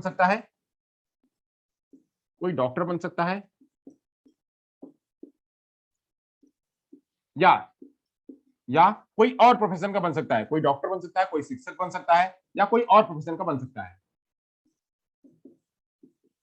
क्या है, वो एक ही मानसिक क्रिया है, उसी मानसिक क्रिया के आधार पे जैसा वो सोचेगा, जैसा करेगा, वैसा ही वो डॉक्टर बन सकता है, या वह शिक्षक बन सकता है, या कोई भी बन सकता है। बट यहाँ पे क्या है, यहाँ पे ये बात नहीं है, व्यक्ति जो है डॉक्टर के अलावा भी कुछ बन सकता है, व्यक्ति जो है वह डॉक्टर के अलावा भी बन सकता है, वह इसमें नहीं कहा गया, वह इसमें इस सिद्धांत में नहीं बताया गया। वह यही बताते हैं कि एक फैक्टर के आधार पर कोई व्यक्ति एक ही बन सकता है, एक ही बन सकता है, और वही उसके उसी फैक्टर के आधार पे, उसी फैक्टर के आधार पे, यानी जो मानसिक क्रिया हो रही है, उसी मानसिक क्रिया के आधार पे वह व्यक्ति उस प्रकार का बन सकता है। तो यहाँ पे नहीं है, ऐसा नहीं है। जबकि इसमें क्या कहा जाता है कि व्यक्ति वह अन्य कुशलों में भी, अन्य अन्य चीजों में भी कुशल हो सकता है। यानी कोई डॉक्टर है तो कोई डॉक्टर है तो वो टीचर भी अच्छा बन सकता है, कोई अगर डॉक्टर है उसके अंदर में और स्किल है तो वह शिक्षक भी बन सकता है, कोई डॉक्टर तो अच्छा म्यूजिशियन भी बन सकता है, यानी उसके अलावा एक से अधिक स्किल भी आ सकती है।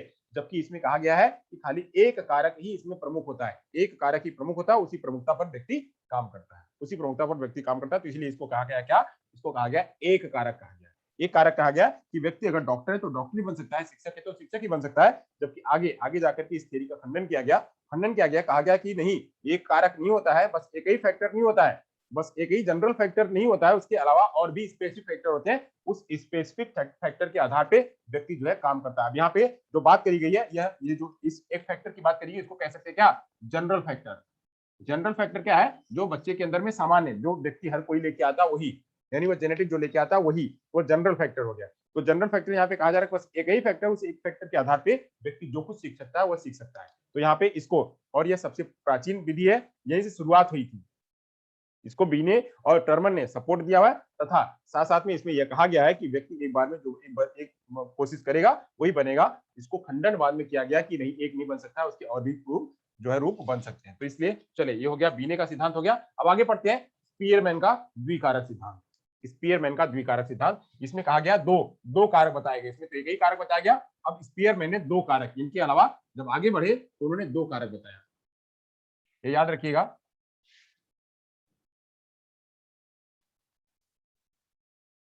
स्पीयरमैन का द्विकारक सिद्धांत,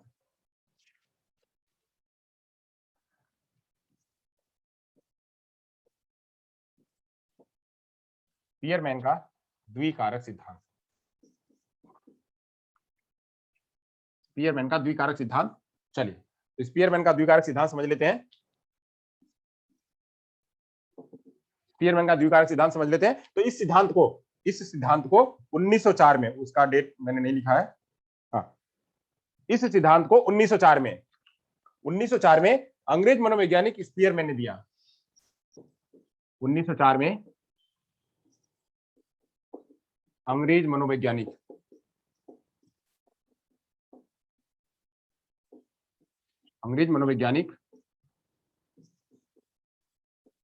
स्पीयरमैन ने दिया, स्पीयरमैन ने दिया। अब स्पीयरमैन क्या कहते हैं, वो कहते हैं बुद्धि दो तत्वों से मिलकर के बनती है। ये कहते हैं कि बुद्धि जो है वो दो तत्वों से मिलती है, बुद्धि दो तत्वों से मिलकर के बनती है।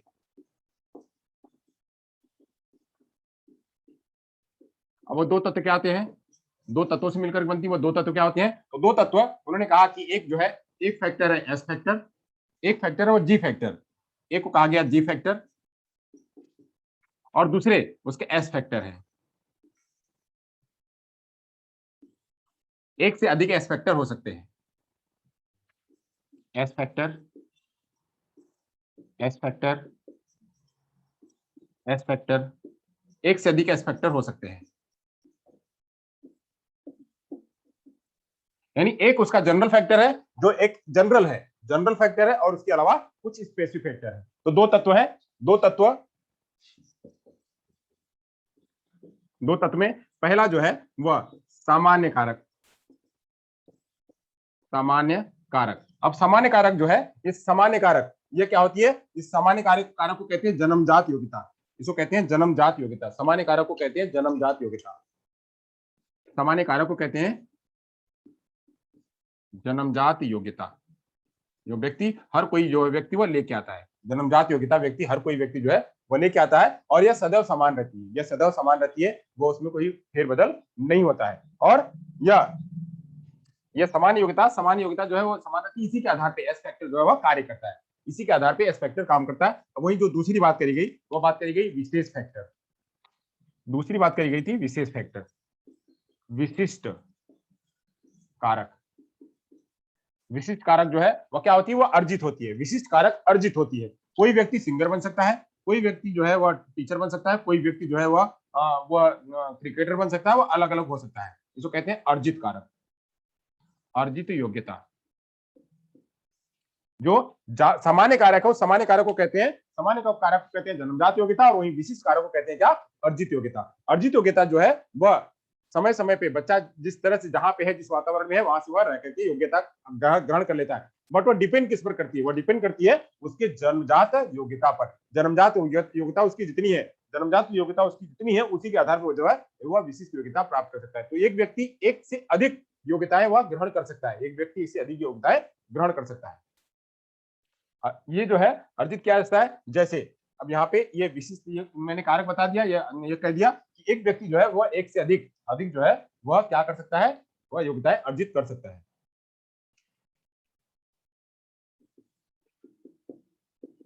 एक व्यक्ति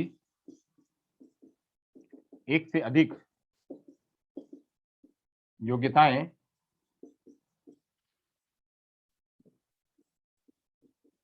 अर्जित कर सकता है, और इसी के आधार पे बुद्धि का निर्माण, बुद्धि का जो सोचा जाता है कि कोई व्यक्ति जो है वह हो सकता है कि वह म्यूजिक में कैसा है, वह उसमें कैसा है, उसमें कैसा है, तो उसी के आधार पर उसका वह ग्रहण किया जाता है। तो यहाँ पे इन्होंने मेन जो बताया, वो मेन क्या बताया, उन्होंने कहा कि यहाँ पे दो कारक जो मेन होते हैं, एक होता है इसमें, एक को कहते हैं एस फैक्टर और दूसरे को कहते हैं जी फैक्टर।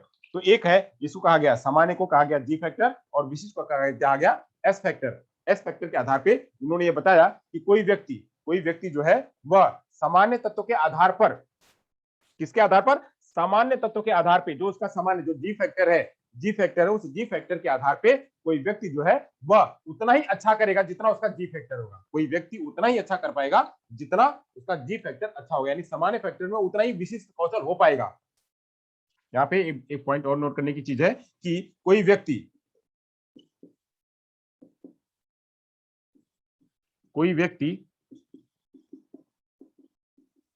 विशिष्ट कार्य उतना ही अच्छा कर पाएगा,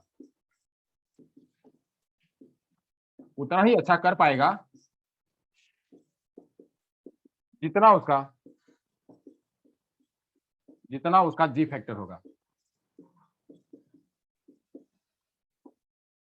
जितना अच्छा उसका जी फैक्टर होगा। तो जितना अच्छा जी फैक्टर होगा, इसका मतलब क्या है कि व्यक्ति का जी फैक्टर जो है वो ज्यादा मायने रखता है। जी फैक्टर यानी जनरल फैक्टर उसका ज्यादा मायने रखता है। वह क्या होती है, वो जन्मजात योग्यता होती है, वो जन्मजात योग्यता होती है। अगर कोई मंद बुद्धि घर में पैदा हुआ है तो बच्चा जो है उसका जो सीखने की क्षमता है वह मंद बुद्धि के हिसाब से होगी। अगर कोई व्यक्ति जो है वह अच्छे स्पेसिफिक मतलब अच्छा कुशाग्र बुद्धि के घर में पैदा हुआ है, या कुशाग्र का बच्चा है, कुशाग्र बुद्धि के का बच्चा है, बेटा है, तो उसके अंदर में कुशाग्र बुद्धि होगी, तो उसके जो सीखने के जो लक्षण होंगे, जो भी, चाहे वह संगीतक बनना चाहे, चाहे वह क्रिकेटर बनना चाहे, वह टीचर बनना चाहे, वह डॉक्टर बनना चाहे, जिस भी फील्ड में जाए, तो वह फील्ड में वह उतना ही अच्छा कर पाएगा। तो इसलिए एस फैक्टर और जी फैक्टर दोनों मिल करके वह कार्य करते हैं। तो यहाँ पे इनका जो मेन था, बीने ने एक फैक्टर बताया, एक फैक्टर वो खाली जी फैक्टर ही उसको समझ सकते हैं। दूसरा स्पीयरमैन ने बताया क्या, स्पीयरमैन ने दो कारक बताए, एक को कहा जी फैक्टर और दूसरे को कहा एस फैक्टर। जी फैक्टर जन्मजात कारक और एस फैक्टर जो है वह अर्जित कारक है, वह एक्वायर्ड है। तो यहां तक हो गया। अब इसी के आगे जो है स्पीयरमैन के सपोर्ट से आगे एक और तत्व जोड़ा गया, एक और तत्व जोड़ दिया गया, जिसका नाम था समूह तत्व, समूह तत्व को भी साथ में जोड़ दिया गया। यानी एक हो गया जनरल फैक्टर, दूसरा स्पेसिफिक फैक्टर, तीसरा ग्रुप फैक्टर, एक फैक्टर और जोड़ दिया गया, तो आगे जो है वो त्रिकारक बन गया। त्रिकारक की हम चर्चा आगे करेंगे, चलिए। तो त्रिकारक जो बना था वह एस फैक्टर, जी फैक्टर और एस फैक्टर, जी फैक्टर, साथ साथ में एक और ग्रुप फैक्टर के आधार पे बना हुआ। चलिए तो अब आगे चलते हैं, आगे की बात करेंगे। अब आएंगे, हम पढ़ेंगे थॉर्नडाइक को पढ़ेंगे। थॉर्नडाइक जी जो है वो बहुकारक को कहते हैं, यहाँ पे कहते हैं बहुकारक, यानी एक नहीं है, असंख्य होते हैं, एक नहीं है, असंख्य कारक होते हैं। असंख्य कारकों की चर्चा करते हैं। इस पर प्रश्न भी पूछा जाता है, कि असंख्य कारक की चर्चा किसने करी है, असंख्य कारक की चर्चा किसने करी है, वो पूछते हैं। थॉर्नडाइक का बहुकारक सिद्धांत, थॉर्नडाइक का बहुकारक सिद्धांत।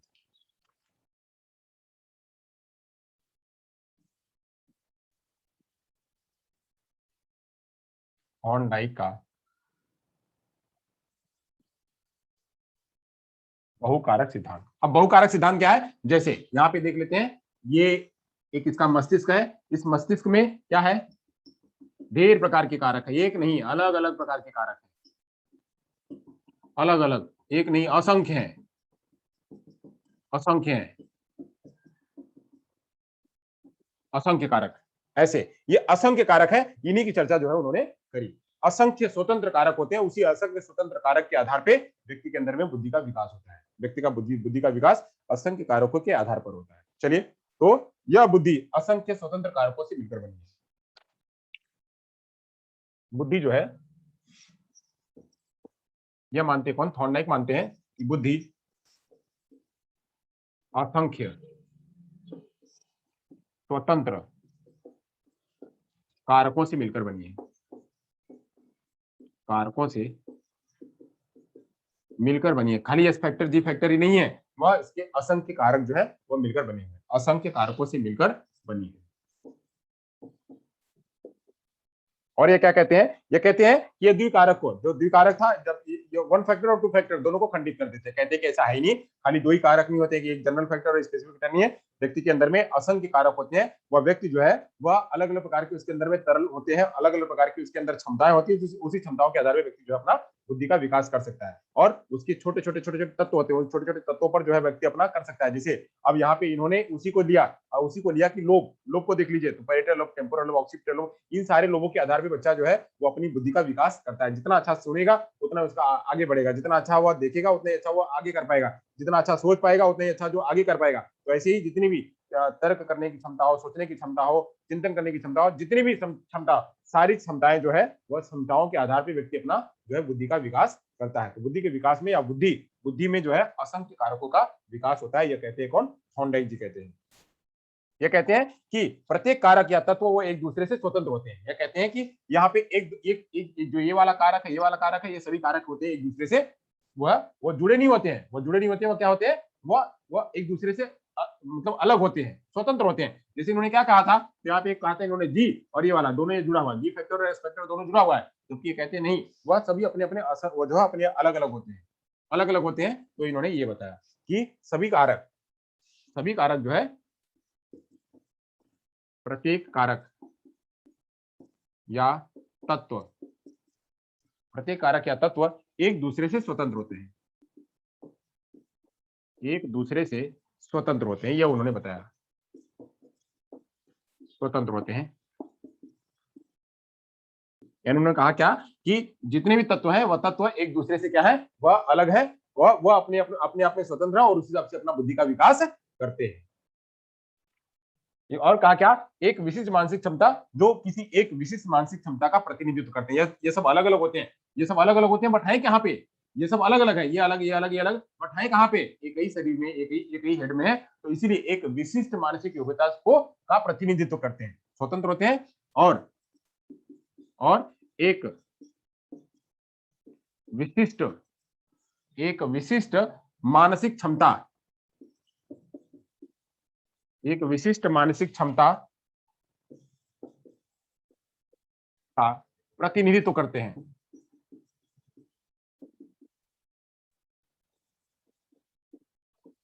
कैसे करते हैं प्रतिनिधित्व, तो ये यहाँ पे जितने ये सारे असंख्य हैं, अलग अलग है, अलग अलग है, और ये सारे अलग जो है वो एक ही हेड में है, तो सबको रिप्रेजेंट किसको कर रहे हैं, एक ही मानसिक प्रक्रिया को जो है वह रिप्रेजेंट कर रहे हैं, वह रिप्रेजेंट एक ही मानसिक प्रक्रिया कर रहे हैं, बट सारे असंख्य अपने अलग अलग है, सारे अलग अलग है, बट वो रिप्रेजेंट उसी को कर रहे हैं। जैसे मान लीजिए कैसे, एक फंक्शन के आधार पे मैं कहता हूं, एक फंक्शन के आधार पे मैं कहता हूं, इनके एग्जांपल को आप एक फंक्शन के आधार पे समझ लीजिए। मान लीजिए कि हम कह रहे हैं कि एक कोई इंस्टीट्यूट है, वो एक कोई इंस्टीट्यूट है, एक कोई संस्थान है, कोई भी संस्थान है, चाहे वो डॉक्टरी का संस्थान हो, चाहे वो एजुकेशन का संस्थान हो, चाहे कोई भी संस्थान हो। हम मान लीजिए एजुकेशन के संस्थान की बात कर रहे हैं, कोई भी एजुकेशन का संस्थान है। अब इस एजुकेशन के संस्थान में सारे डिपार्टमेंट अलग अलग है, सारे डिपार्टमेंट अलग अलग है, कौन कौन से, मान लीजिए एक होगा स्पेशल एजुकेशन, इसी के अंतर्गत हम कह रहे हैं कि एक होगा, क्या होगा, एक को कहेंगे स्पेशल एजुकेशन, एक को कहेंगे जनरल एजुकेशन, एक को कहेंगे क्या, टीचर्स ट्रेनिंग, दूसरे को कहेंगे क्या, प्राइमरी एजुकेशन, तीसरे को कहेंगे सेकेंडरी एजुकेशन,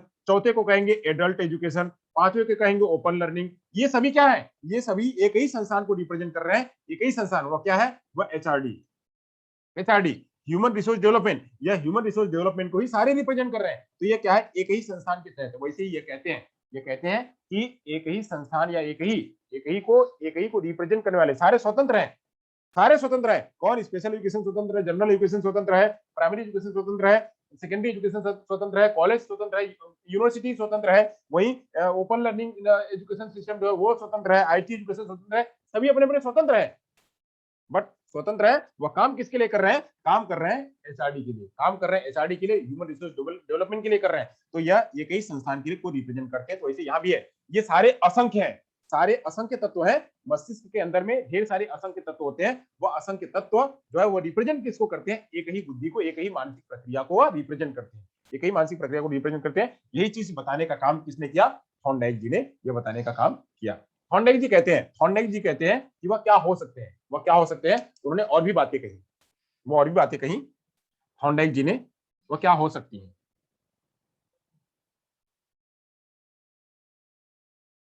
थॉर्नडाइक जी ने कहा कि वह योग्यताएं क्या हो सकती हैं, जो योग्यताएं, असंख्य योग्यताएं हैं, वह योग्यताएं हो क्या सकती हैं। तो उन्होंने, थॉर्नडाइक ने कहा कि आंकिक योग्यता, थॉर्नडाइक जी ने कहा कि आंकिक योग्यता, अंक करने की यानी न्यूमेरिकल एबिलिटी, आंकिक योग्यता, आंकिक योग्यता, शाब्दिक योग्यता,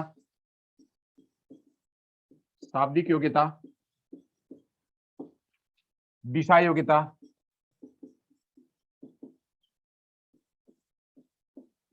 दिशा योग्यता, तर्क योग्यता, स्मरण योग्यता,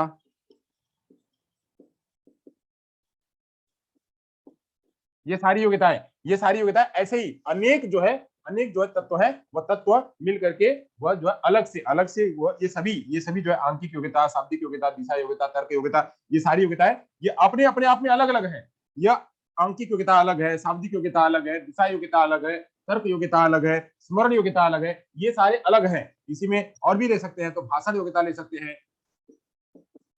अब ये सभी को आप रिलेट किससे करेंगे, आप इन सभी को आप रिलेट कर सकते हैं किससे, जितने भी लोब हैं, temporal lobe, parietal lobe, occipital lobe, frontal lobe, ये सारे लोब हैं। इन सारे लोबों में सारे अपने अपने अलग है, अलग अलग है, बट वो सारे रिप्रेजेंट किसको करते हैं, वो सारे रिप्रेजेंट जो है वह करते हैं किसको, विशिष्ट एक विशिष्ट मानसिक प्रक्रिया को, एक विशिष्ट मानसिक प्रक्रिया को जो है वह रिप्रेजेंट करते हैं। यही बात जो है उन्होंने बताने की कोशिश करी अपने बहुबुद्धि बहुकारक सिद्धांत में। चलिए यहाँ हो गए यहाँ तक, तो आगे चलते हैं। अब आगे चलते हैं, अब बात करते हैं थर्स्टन का समूह कारक सिद्धांत। यहां से आगे चलेंगे तो बात करेंगे थर्स्टन का समूह कारक सिद्धांत। अभी तक हमने पढ़ लिया क्या, अभी हमने पढ़ लिया एक कारक, द्विकारक और बहुकारक। एक कारक पढ़ लिया, द्विकारक पढ़ लिया और बहुकारक पढ़ लिया। एक कारक किसका था, तो बीने का था, द्विकारक किसका था, तो स्पीयरमैन का था, और बहुकारक किसका था, तो ये था थॉर्नडाइक का। तो थॉर्नडाइक हो गया, तो हम थर्स्टन को पढ़ते हैं। थर्स्टन को पढ़ते हैं।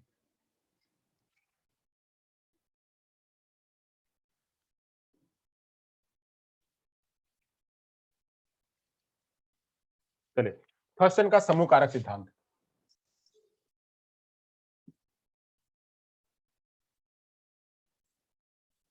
थर्स्टन का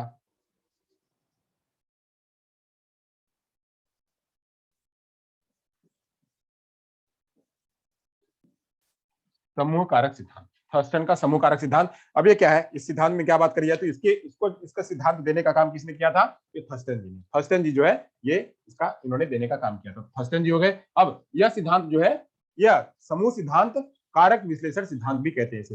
इसको क्या कहते हैं, इसको कहते हैं कारक विश्लेषण, कारक विश्लेषण सिद्धांत, कारक विश्लेषण सिद्धांत कहते हैं। अब इस सिद्धांत में क्या कहते हैं, ये कहते हैं कि प्राथमिक योग्यताएं, बुद्धि की प्राथमिक योग्यताएं वह कई समूहों में विभाजित होती है। बुद्धि की प्राथमिक योग्यताएं, बुद्धि की प्राथमिक योग्यताएं, इसको एक डायग्राम के जरिए समझेंगे। प्राथमिक योग्यताएं, बुद्धि की प्राथमिक योग्यताएं कई समूहों में विभाजित होती है। कई समूहों में विभाजित होती है। कैसे होती है विभाजित? विभाजित होती हैं, कई समूहों में विभाजित होती हैं। अब जिसके साथ में वो कार्य करती हैं, जिसके साथ में वो कार्य करती हैं उसी के साथ में वो मानसिक योग्यता बन जाती है। जिसके साथ में वो कार्य करती है उसके साथ में वह बन जाती है। चलिए यहाँ पे हम एक डायग्राम के जरिए समझ लेते हैं। डायग्राम को समझ लेते हैं। जैसे मानसिक योग्यता, एक मानसिक योग्यता है यहाँ पे, दूसरी मानसिक योग्यता यहाँ पे है,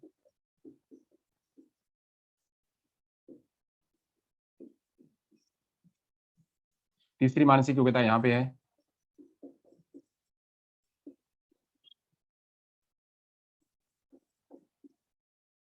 चौथी मानसिक योग्यता यहाँ पे है।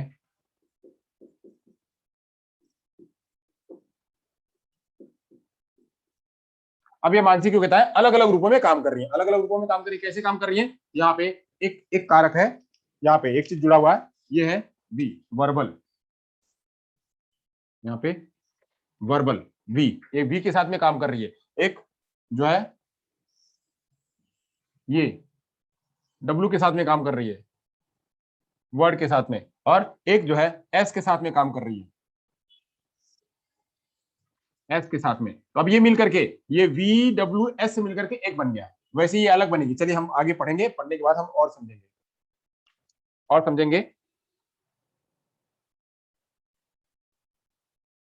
तो मैंने बताया कि इसे क्या कहते हैं, कारक विश्लेषण भी कहते हैं। कारक विश्लेषण क्या? ये कारक ये कारक ये कारक ये कारक मिलकर के एक मानसिक योग्यता बनाती है। ऐसे ही ये कारक ये कारक ये कारक मिलकर के एक मानसिक योग्यता बनाती है। ऐसे ये कारक ये कारक ये कारक मिलकर के एक मानसिक योग्यता बनाती है। ये कारक ये कारक ये कारक मिलकर के एक मानसिक योग्यता बनाती है। यानी मानसिक योग्यताएं अलग अलग रूपों में अलग अलग कारकों से बन पा रही है, अलग अलग रूपों में अलग अलग कारकों से बन पा रही है। वही समझाने का काम ये कहते हैं कि समूह कारक, ये एक समूह में काम करते हैं। यानी एक मानसिक योग्यता एक समूह में काम करती है। ये सभी मिलकर के एक मानसिक योग्यता बनाती है। ये सभी मिलकर के एक मानसिक योग्यता बनाते हैं। ये सभी मिलकर के एक मानसिक योग्यता बनाते हैं। अभी हम इसकी चर्चा करेंगे। और तो बुद्धि का प्राथमिक योग्यता है, बुद्धि की प्राथमिक योग्यता है कई समूहों में विभाजित होती है। ये क्या है? ये इसकी प्राथमिक योग्यता है। ये मानसिक योग्यता है, प्राथमिक योग्यता है, ये कई समूहों में विभाजित होती है, विभाजित होती है। प्राथमिक मानसिक, इसे इसे प्राथमिक मानसिक योग्यता सिद्धांत भी कहा जाता है। इसीलिए इसे प्राथमिक प्राथमिक मानसिक योग्यता सिद्धांत, योग्यता सिद्धांत भी कहा जाता है। ये भी याद रखे रहिएगा आप कि इसे प्राथमिक मानसिक योग्यता सिद्धांत भी कहा जाता है। अब ये कहते हैं कि इसके अलग अलग रूप इन्होंने बताए।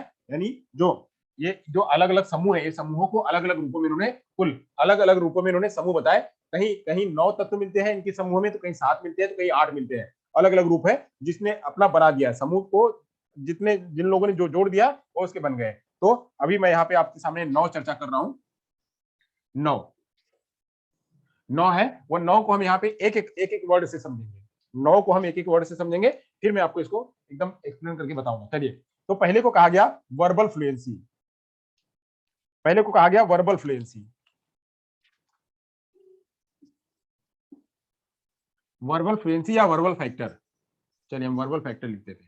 वर्बल फैक्टर कहा गया यानी क्या? मौखिक तत्व। दूसरे को कहा गया स्पेशियल फैक्टर, स्पेशियल फैक्टर। इसको कहा गया क्या? स्थान संबंधी। ये हुआ मौखिक। चलिए मैं यही लिखते चलता हूं, ये स्थान संबंधी, स्थान संबंधी। और अगली बात करी गई तो इसमें कहा गया न्यूमेरिक फैक्टर, न्यूमेरिकल फैक्टर। तो इसको कहा गया अंक संबंधी, अंक संबंधी। फिर अब कहा गया शाब्दिक प्रवाह संबंधी। शाब्दिक प्रवाह मतलब वर्ड फ्लुएंसी, वर्ड फ्लुएंसी, शाब्दिक प्रवाह। फिर कहा गया कि स्मरण शक्ति, स्मरण शक्ति मेमोरी फैक्टर, मेमोरी फैक्टर, स्मरण शक्ति। ये सारे कारक हैं, ये सारे कारक है कौन से, ये इंडिविजुअल एक एक कारक है, एक एक कारक है जो मिल करके ग्रुप करके एक मानसिक योग्यता का निर्माण करते हैं। फिर कहा गया कि परसेप्चुअल फैक्टर, परसेप्चुअल फैक्टर, प्रत्यक्षण शक्ति, प्रत्यक्षण शक्ति। फिर कहा गया कि इंडक्टिव रीजनिंग, इंडक्टिव रीजनिंग, निगमनात्मक, निगमनात्मक, वही कहा गया डिडक्टिव, डिडक्टिव रीजनिंग, तो इसको कहा गया आगमनात्मक। फिर कहा गया, एक लास्ट में कहा गया कि प्रॉब्लम सॉल्विंग,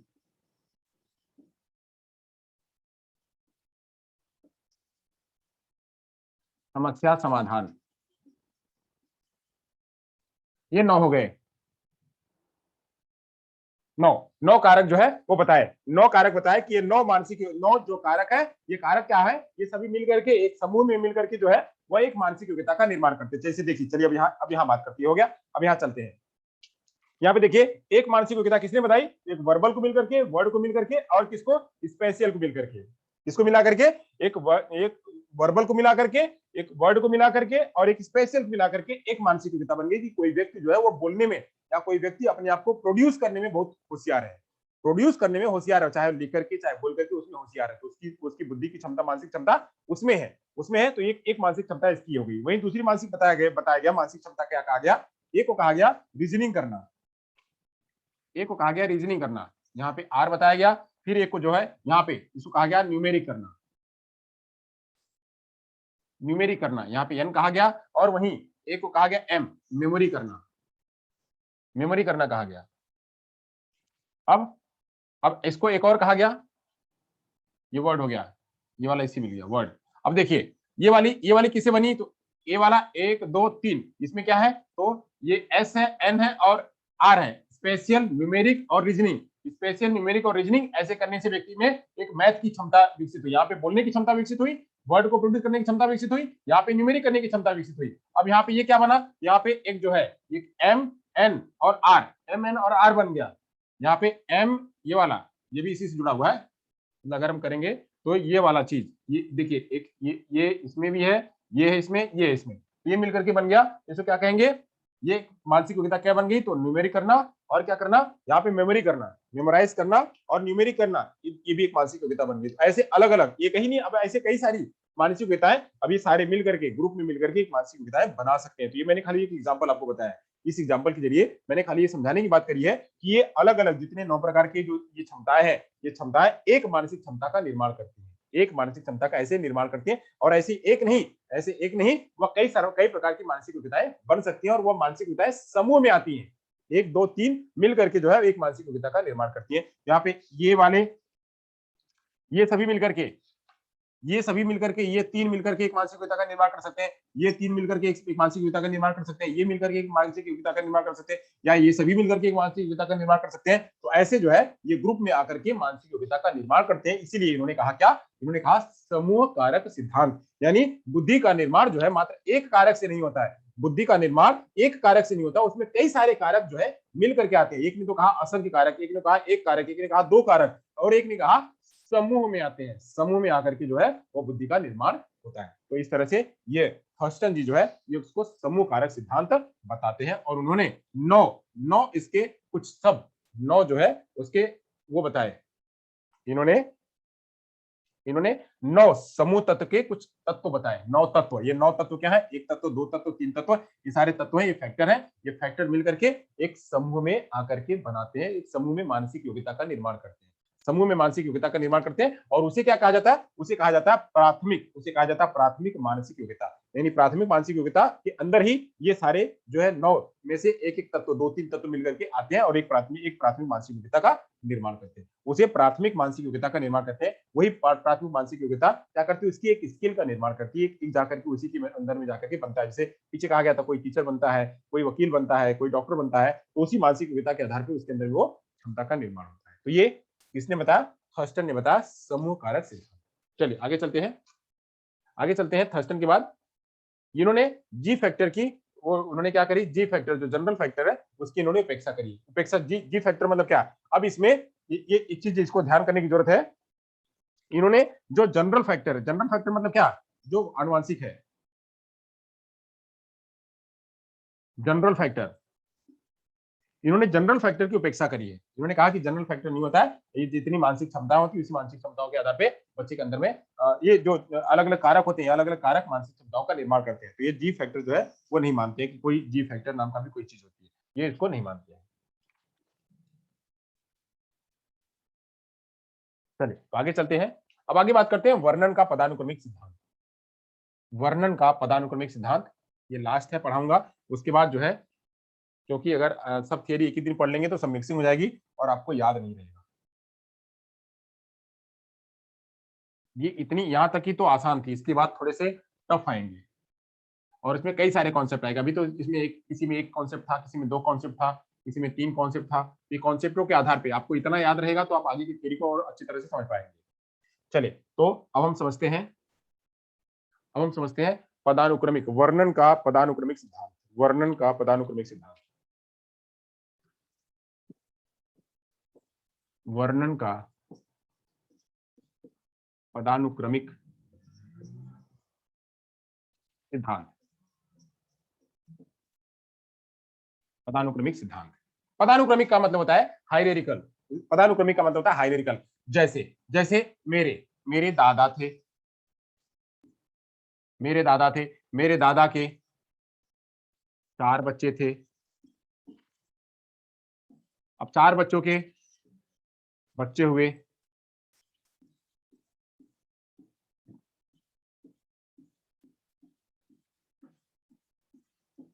अब उसके बाद इनके बच्चे हुए,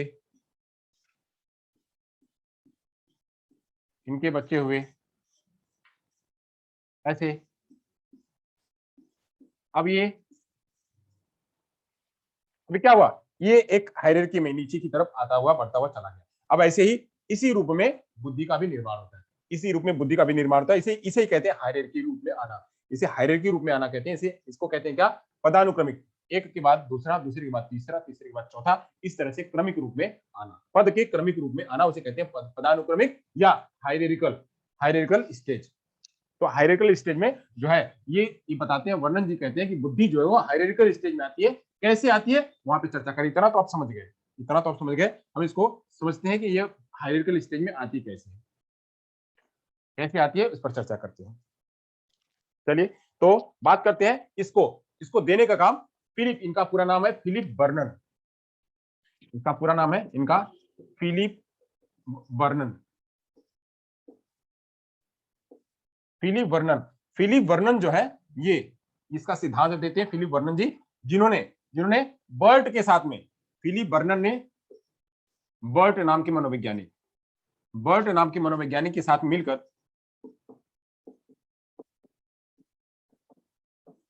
के साथ मिलकर 1960 में, 1960 में ये वर्णन का पदानुक्रमिक सिद्धांत दिया। 1960 में वर्णन का पदानुक्रमिक सिद्धांत दिया। ये कहते हैं कि, ये कहते हैं, ये क्या कहते हैं कि व्यक्ति के अंदर में, व्यक्ति के अंदर में मानसिक योग्यताएं, मानसिक योग्यताएं, व्यक्ति के अंदर,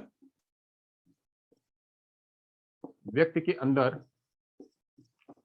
मानसिक योग्यताएं, मानसिक योग्यताएं पदानुक्रमिक के रूप में आती है, पदानुक्रमिक रूप में आती है, पदानुक्रमिक रूप में आती है। कहते हैं कि व्यक्ति के अंदर मानसिक योग्यताएं पदानुक्रमिक रूप में आती हैं, पदानुक्रमिक रूप में व्यवस्थित होती हैं, पदानुक्रमिक रूप में व्यवस्थित होती है। वो पदानुक्रमिक रूप को इन्होंने क्या बताया, इन्होंने कहा ये कैसे होती है। इन्होंने पहले इन्होंने बताया कि सबसे पहले जो जनरल फैक्टर होता है, ये कैसे होती है, ये कहते हैं क्रमशः, या वह व्यवस्थित रूप में होती है तो कैसी होती है, क्रमशः, क्रमशः कैसी होती है, तो कहते हैं जनरल फैक्टर, जनरल फैक्टर होता है, जनरल फैक्टर होता है। फिर ये कहते हैं, एक जनरल फैक्टर होता है, फिर ये कहते हैं कि एक मुख्य समूह कारक यानी मेजर ग्रुप फैक्टर होता है, मेजर ग्रुप फैक्टर। फिर कहते हैं कि उसके बाद ये कहते हैं कि एक लघु समूह कारक होता है जिसे कहते हैं minor group factor, minor group factor. और उसके बाद कहते हैं कि एक जो है वह स्पेसिफिक ग्रुप फैक्टर होता है, यह कहते हैं एक स्पेसिफिक ग्रुप फैक्टर एक विशिष्ट विशिष्ट कारक होता है, इसमें स्पेसिफिक फैक्टर होता है। अब ये चार ग्रुपों में ये बताते हैं, चार ग्रुपों में बताते हैं। अब चार ग्रुपों में ये कहते हैं कि ये चार ग्रुपों में आते हैं, चार ग्रुपों में कहते हैं कि सामान्य कारक जो है, ये सामान्य वाला कारक, ये कारक को ये दो रूपों में बताते हैं। ये इस कारक को, सामान्य कारक को ये दो समूहों में बताते हैं। एक को कहते हैं WVED, एक को कहते हैं VED, एक को कहते हैं VED और दूसरे को कहते हैं KM। एक को कहते हैं VED और दूसरे को कहते हैं KM। VED का मतलब क्या हुआ? तो VED का मतलब कहते हैं कि वर्बल एजुकेशनल एबिलिटी, इसे कहते हैं verbal educational ability, verbal educational ability कहते हैं। और केएम को कहते हैं क्या? काइनेस्थेटिक। केएम को कहते हैं क्या? इसको काइनेस्थेटिक मैकेनिज्म,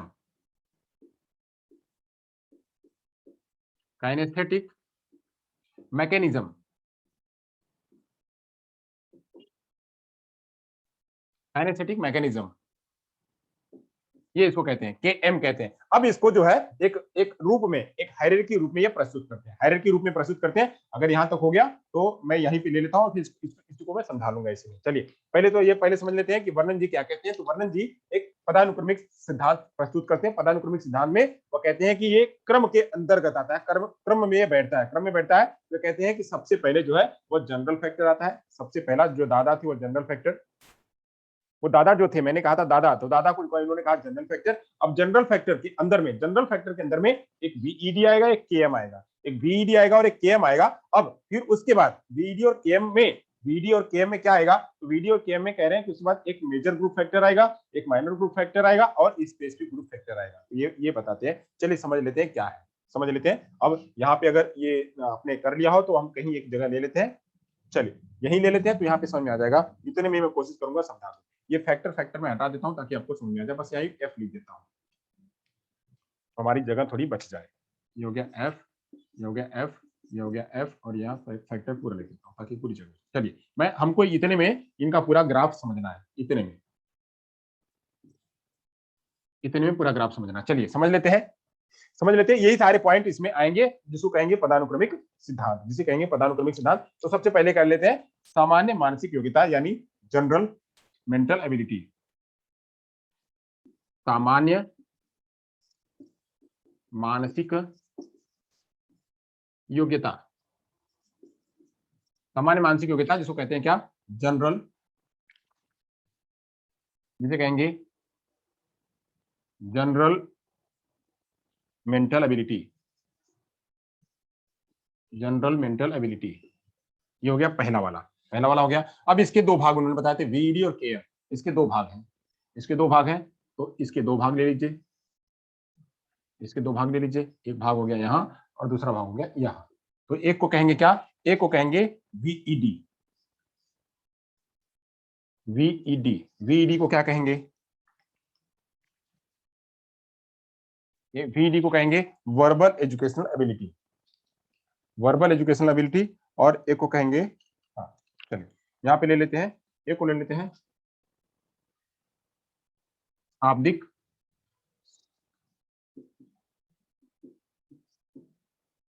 शाब्दिक सांख्यिकी, शाब्दिक सांख्यिकी क्षमता, शाब्दिक सांख्यिकी, शाब्दिक सांख्यिकी शैक्षिक क्षमता, शैक्षिक क्षमता यानी इसमें सभी आता है नाम तो VED, बट इसमें एजुकेशन के साथ में वर्बल, एजुकेशनल और न्यूमेरिकल सब आता है। वर्बल, एजुकेशन और न्यूमेरिकल एबिलिटी पूरी आती है इसमें, तो इसको कहते हैं शाब्दिक सांख्यिकी और शैक्षिक क्षमता। फिर उसके बाद आता है KM, KM को कहेंगे क्या? क्रियात्मक यांत्रिक, क्रियात्मक यांत्रिक। ये हो गया। अब इसके तहत जो अलग अलग होते हैं, अब इसमें भी अलग अलग रूप होते हैं, इसमें भी अलग अलग रूप होते हैं। इसके सभी के अलग अलग रूप हैं, 1 2 3। अब ये अलग अलग रूप है, तो अलग अलग रूपों में क्या होगा? तो अलग अलग रूपों में शाब्दिक सांख्यिकी, इसके होंगे शाब्दिक, शाब्दिक, सांख्यिकी और क्या यहाँ पे ले सकते हैं वो शैक्षिक, शैक्षिक। अब इसके भी क्या है, इसके अलग अलग रूप होंगे, इसके अंतर्गत अलग अलग रूप होंगे, इसके अंतर्गत अलग अलग, इसके अंदर। अब ऐसे ही इसके अंदर ये भी आएगा तो यहाँ भी इसके अलग अलग होंगे, इसके भी अलग अलग होंगे, शैक्षिक के अलग अलग होंगे। ऐसे क्रियात्मक में, क्रियात्मक की तरफ बढ़ते हैं तो क्रियात्मक में क्या होगा, तो क्रियात्मक से अंदर आएगा तो क्रियात्मक के अंदर में क्या बनेगा, तो यहाँ पे बनेगा यांत्रिक और अंतरिक्षिक, यांत्रिक और अंतरिक्षिक, यांत्रिक और अंतरिक्षिक। इसमें भी अलग अलग बनेंगे, इसे भी अलग अलग बनेंगे, इसमें भी अलग अलग बनेंगे और इसमें भी अलग अलग बनेंगे। ये अलग अलग बन सकता है, इसके और भी रूप हो सकते हैं, इसके और भी रूप हो सकते हैं। अब ये देखिए कितना बन गया, कितना ग्रुप बन गया, तो 1 2 3 और 4, एक ग्रुप, दूसरा ग्रुप, तीसरा ग्रुप और चौथा ग्रुप। ये चौथा ग्रुप है, ये चौथा ग्रुप है जो स्पेसिफिक है। अब यहाँ पे स्पेसिफिक शाब्दिक में क्या बोलना है, शब्द में क्या बोलना है, कौन सा शब्द बोलना है, वाक्य बोलना है, शब्द बोलना है, किस तरह का बोलना है, तो ये स्पेसिफिक हो जाएगा। अब यह शाब्दिक हो गया, शाब्दिक हो गया तो क्या हो गया, शाब्दिक माइनर हो गया, यानी शाब्दिक माइनर हो गया। फिर उसके बाद मेजर, मेजर क्या है, ये मेजर है, शाब्दिक, सांख्यिकी, शैक्षिक और ये मेजर हो गया, ये मेजर हो गया। और सबसे जनरल क्या हो गया, जनरल हो गया सामान्य मानसिक क्षमता। सामान्य मानसिक क्षमता के अंदर में कुछ कुछ मेजर होंगे, कुछ माइनर होंगे, तो कुछ स्पेसिफिक होंगे। इस तरह से जो है उन्होंने कहा कि ये जो है क्षमता व्यक्ति के अंदर में विकसित होती है। तो हम इसको ले सकते हैं, कह सकते हैं कि ये वाला जो रीजन है, यहाँ पे ये वाला रीजन, यहां से यहां तक का रीजन, यहां से यहां तक रीजन हो गया, इसको कहेंगे क्या, इसको कहेंगे जनरल फैक्टर, जनरल फैक्टर इसको कहेंगे। ये वाले को कहेंगे, ये वाला रीजन को कहेंगे जनरल फैक्टर, और ये वाले रीजन को, ये वाले रीजन को कहेंगे क्या, major group factor, major group factor. और ये वाले ग्रुप को, जो ये वाला यहां से यहां तक का ग्रुप है, इतने से यहां तक को ग्रुप को कहेंगे क्या, इस ग्रुप को कहेंगे minor group factor, minor group factor.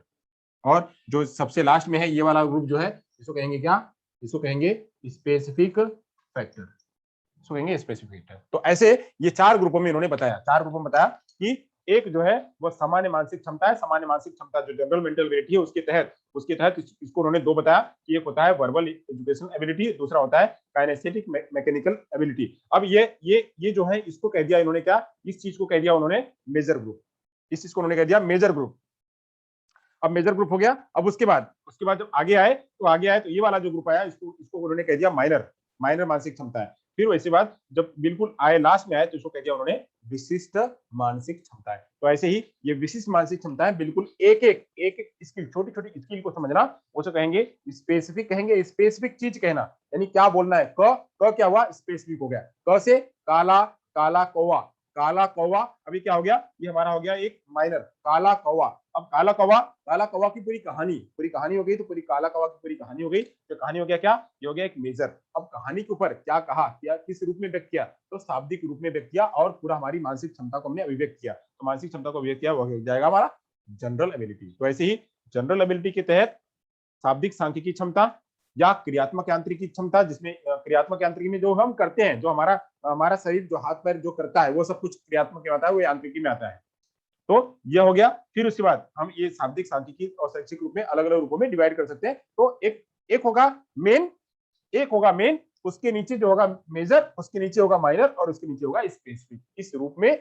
इस रूप में एक हायरार्की रूप में, एक पदानुक्रमिक रूप में बुद्धि का विकास होता है। बुद्धि का विकास सब खाली एक जैसा कर दो, एक स्पेसिफिक है और एक जनरल है, ऐसे नहीं है। ये इन्होंने कहा, किसने कहा, फिलिप बर्नर और बर्ट ने, इन दोनों ने मिलकर के एक थियरी का निर्माण किया, जिसका नाम उन्होंने कहा पदानुक्रमिक सिद्धांत, बुद्धि का पदानुक्रमिक सिद्धांत। यहाँ तो क्लियर हो गया। चलिए, तो आज हम इतनी थियरी लेते हैं, हमने कितनी थियरी बताई। पहला हमने थियरी बताया इसका, बीने का। दूसरा हमने बताया स्पीयरमैन का। तीसरा हमने बताया थॉर्नडाइक का। और चौथा हमने बताया, चौथा किसका बताया, चौथा हमने बताया थर्स्टन का। बताया, और पांचवा हमने बताया इसका वर्णन का। तो आज हमने पांच थ्योरी पढ़ ली। पांचों थ्योरी को चलिए एक लाइन में यहाँ पे लिख लेते हैं। पहला था बीने, दूसरा था स्पीयरमैन, स्पीयरमैन, तीसरा था थॉर्नडाइक, चौथा था थॉर्नडाइक के बाद कौन थे? थर्स्टन, और पांचवा कौन थे? पांचवा ये वर्नन। इनका एक कारक, इनका द्विकारक, इनका एक कारक, इनका द्विकारक। थॉर्नडाइक का क्या? समूह, और थर्स्टन का समूह बहुकारक। ये था बहुकारक, एक कारक, द्विकारक, बहुकारक, समूह कारक। और ये वर्णन का क्या? पदानुक्रमिक। तो इस तरह से भी अगर प्रश्न आए तो आप यह बता सकिएगा कि बीने ने एक कारक सिद्धांत दिया, स्पीयरमैन ने द्विकारक सिद्धांत दिया, थॉर्नडाइक ने बहुकारक सिद्धांत दिया, थर्स्टन ने समूह कारक सिद्धांत दिया, और वर्णन ने पदानुक्रमिक सिद्धांत दिया। इसमें एक कारक की एस खाली जी फैक्टर की बात होती है, इसमें खाली जी फैक्टर की बात होती है, इसमें जी फैक्टर और एस फैक्टर दोनों की बात होती है। इसमें कहते हैं कि जो मानसिक क्रियाएं, वो मानसिक क्रियाएं बस एक काम से नहीं होती है, उसके अंदर असंख्य क्रियाएं होती हैं। असंख्य क्रिया होती है, और असंख्य क्रियाओं के जरिए व्यक्ति अपना सोच और सब कुछ विकसित करता है, अपना बुद्धि का विकास करता है। वही थर्स्टन जी क्या कहते हैं? थर्स्टन जी कहते हैं कि समूह में होता है, समूह में होता है। उन्होंने 9 तत्व बताए, उन्हीं 9 तत्वों में से अलग अलग समूह में व्यक्ति अपना जो है उसका बुद्धि उसकी विकसित होती है, बुद्धि बनती है। वहीं बर्नन जी क्या कहते हैं? बर्नन जी कहते हैं कि बुद्धि जो है एक हायरार्की रूप में आती है, एक क्रमानुक्रमिक रूप में आती है। तो एक पहले होता है, तो पहले जनरल होता है, एक जनरल ग्रुप होता है, फिर उसी के अंदर एक मेजर ग्रुप होता है, उसी के अंदर एक माइनर ग्रुप होता है, और उसी के अंदर एक स्पेसिफिक ग्रुप होता है। तो जनरल, मेजर, माइनर और स्पेसिफिक ग्रुप को बताने का काम वर्णन ने किया। इतना पूरा सिद्धांत जो है, आज मैंने 5 सिद्धांत आपको यहाँ पे समझाए, और साथ साथ में मैंने आपको आज बुद्धि को प्रभावित करने वाले कारक भी मैंने यहाँ पे स्पष्ट किए। चलिए, यहाँ तक हो गया तो हो गया। तो अब यहाँ से हम कुछ प्रश्न लेते हैं। अगर आपके भी कोई प्रश्न होंगे तो हमसे पूछ सकते हैं। अगर आपके भी कोई प्रश्न होंगे तो आप हमसे पूछ सकते हैं।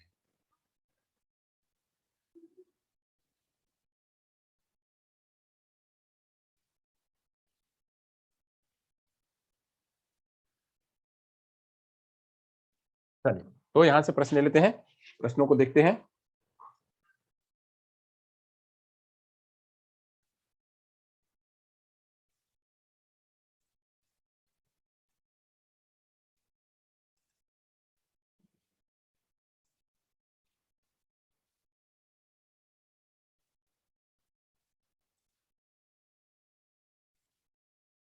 चलिए, तो प्रश्न ले लेते हैं। प्रश्न नंबर 1 है आपके सामने, आपकी स्क्रीन पे प्रश्न नंबर 1 है। प्रश्न नंबर 1 है, बुद्धि का आधार है। बुद्धि का आधार क्या है? तो समायोजन की योग्यता बुद्धि का आधार है, या फिर अमूर्त चिंतन की योग्यता है बुद्धि का आधार, या समस्या समाधान की क्षमता है बुद्धि का आधार, या फिर उपयुक्त सभी। क्या हो सकता है बुद्धि का आधार? बुद्धि का आधार क्या है? बुद्धि का आधार बताइएगा। बुद्धि का आधार क्या हो सकता है? जवाब, जवाब, जवाब 4। बुद्धि का आधार 4 है। ओके,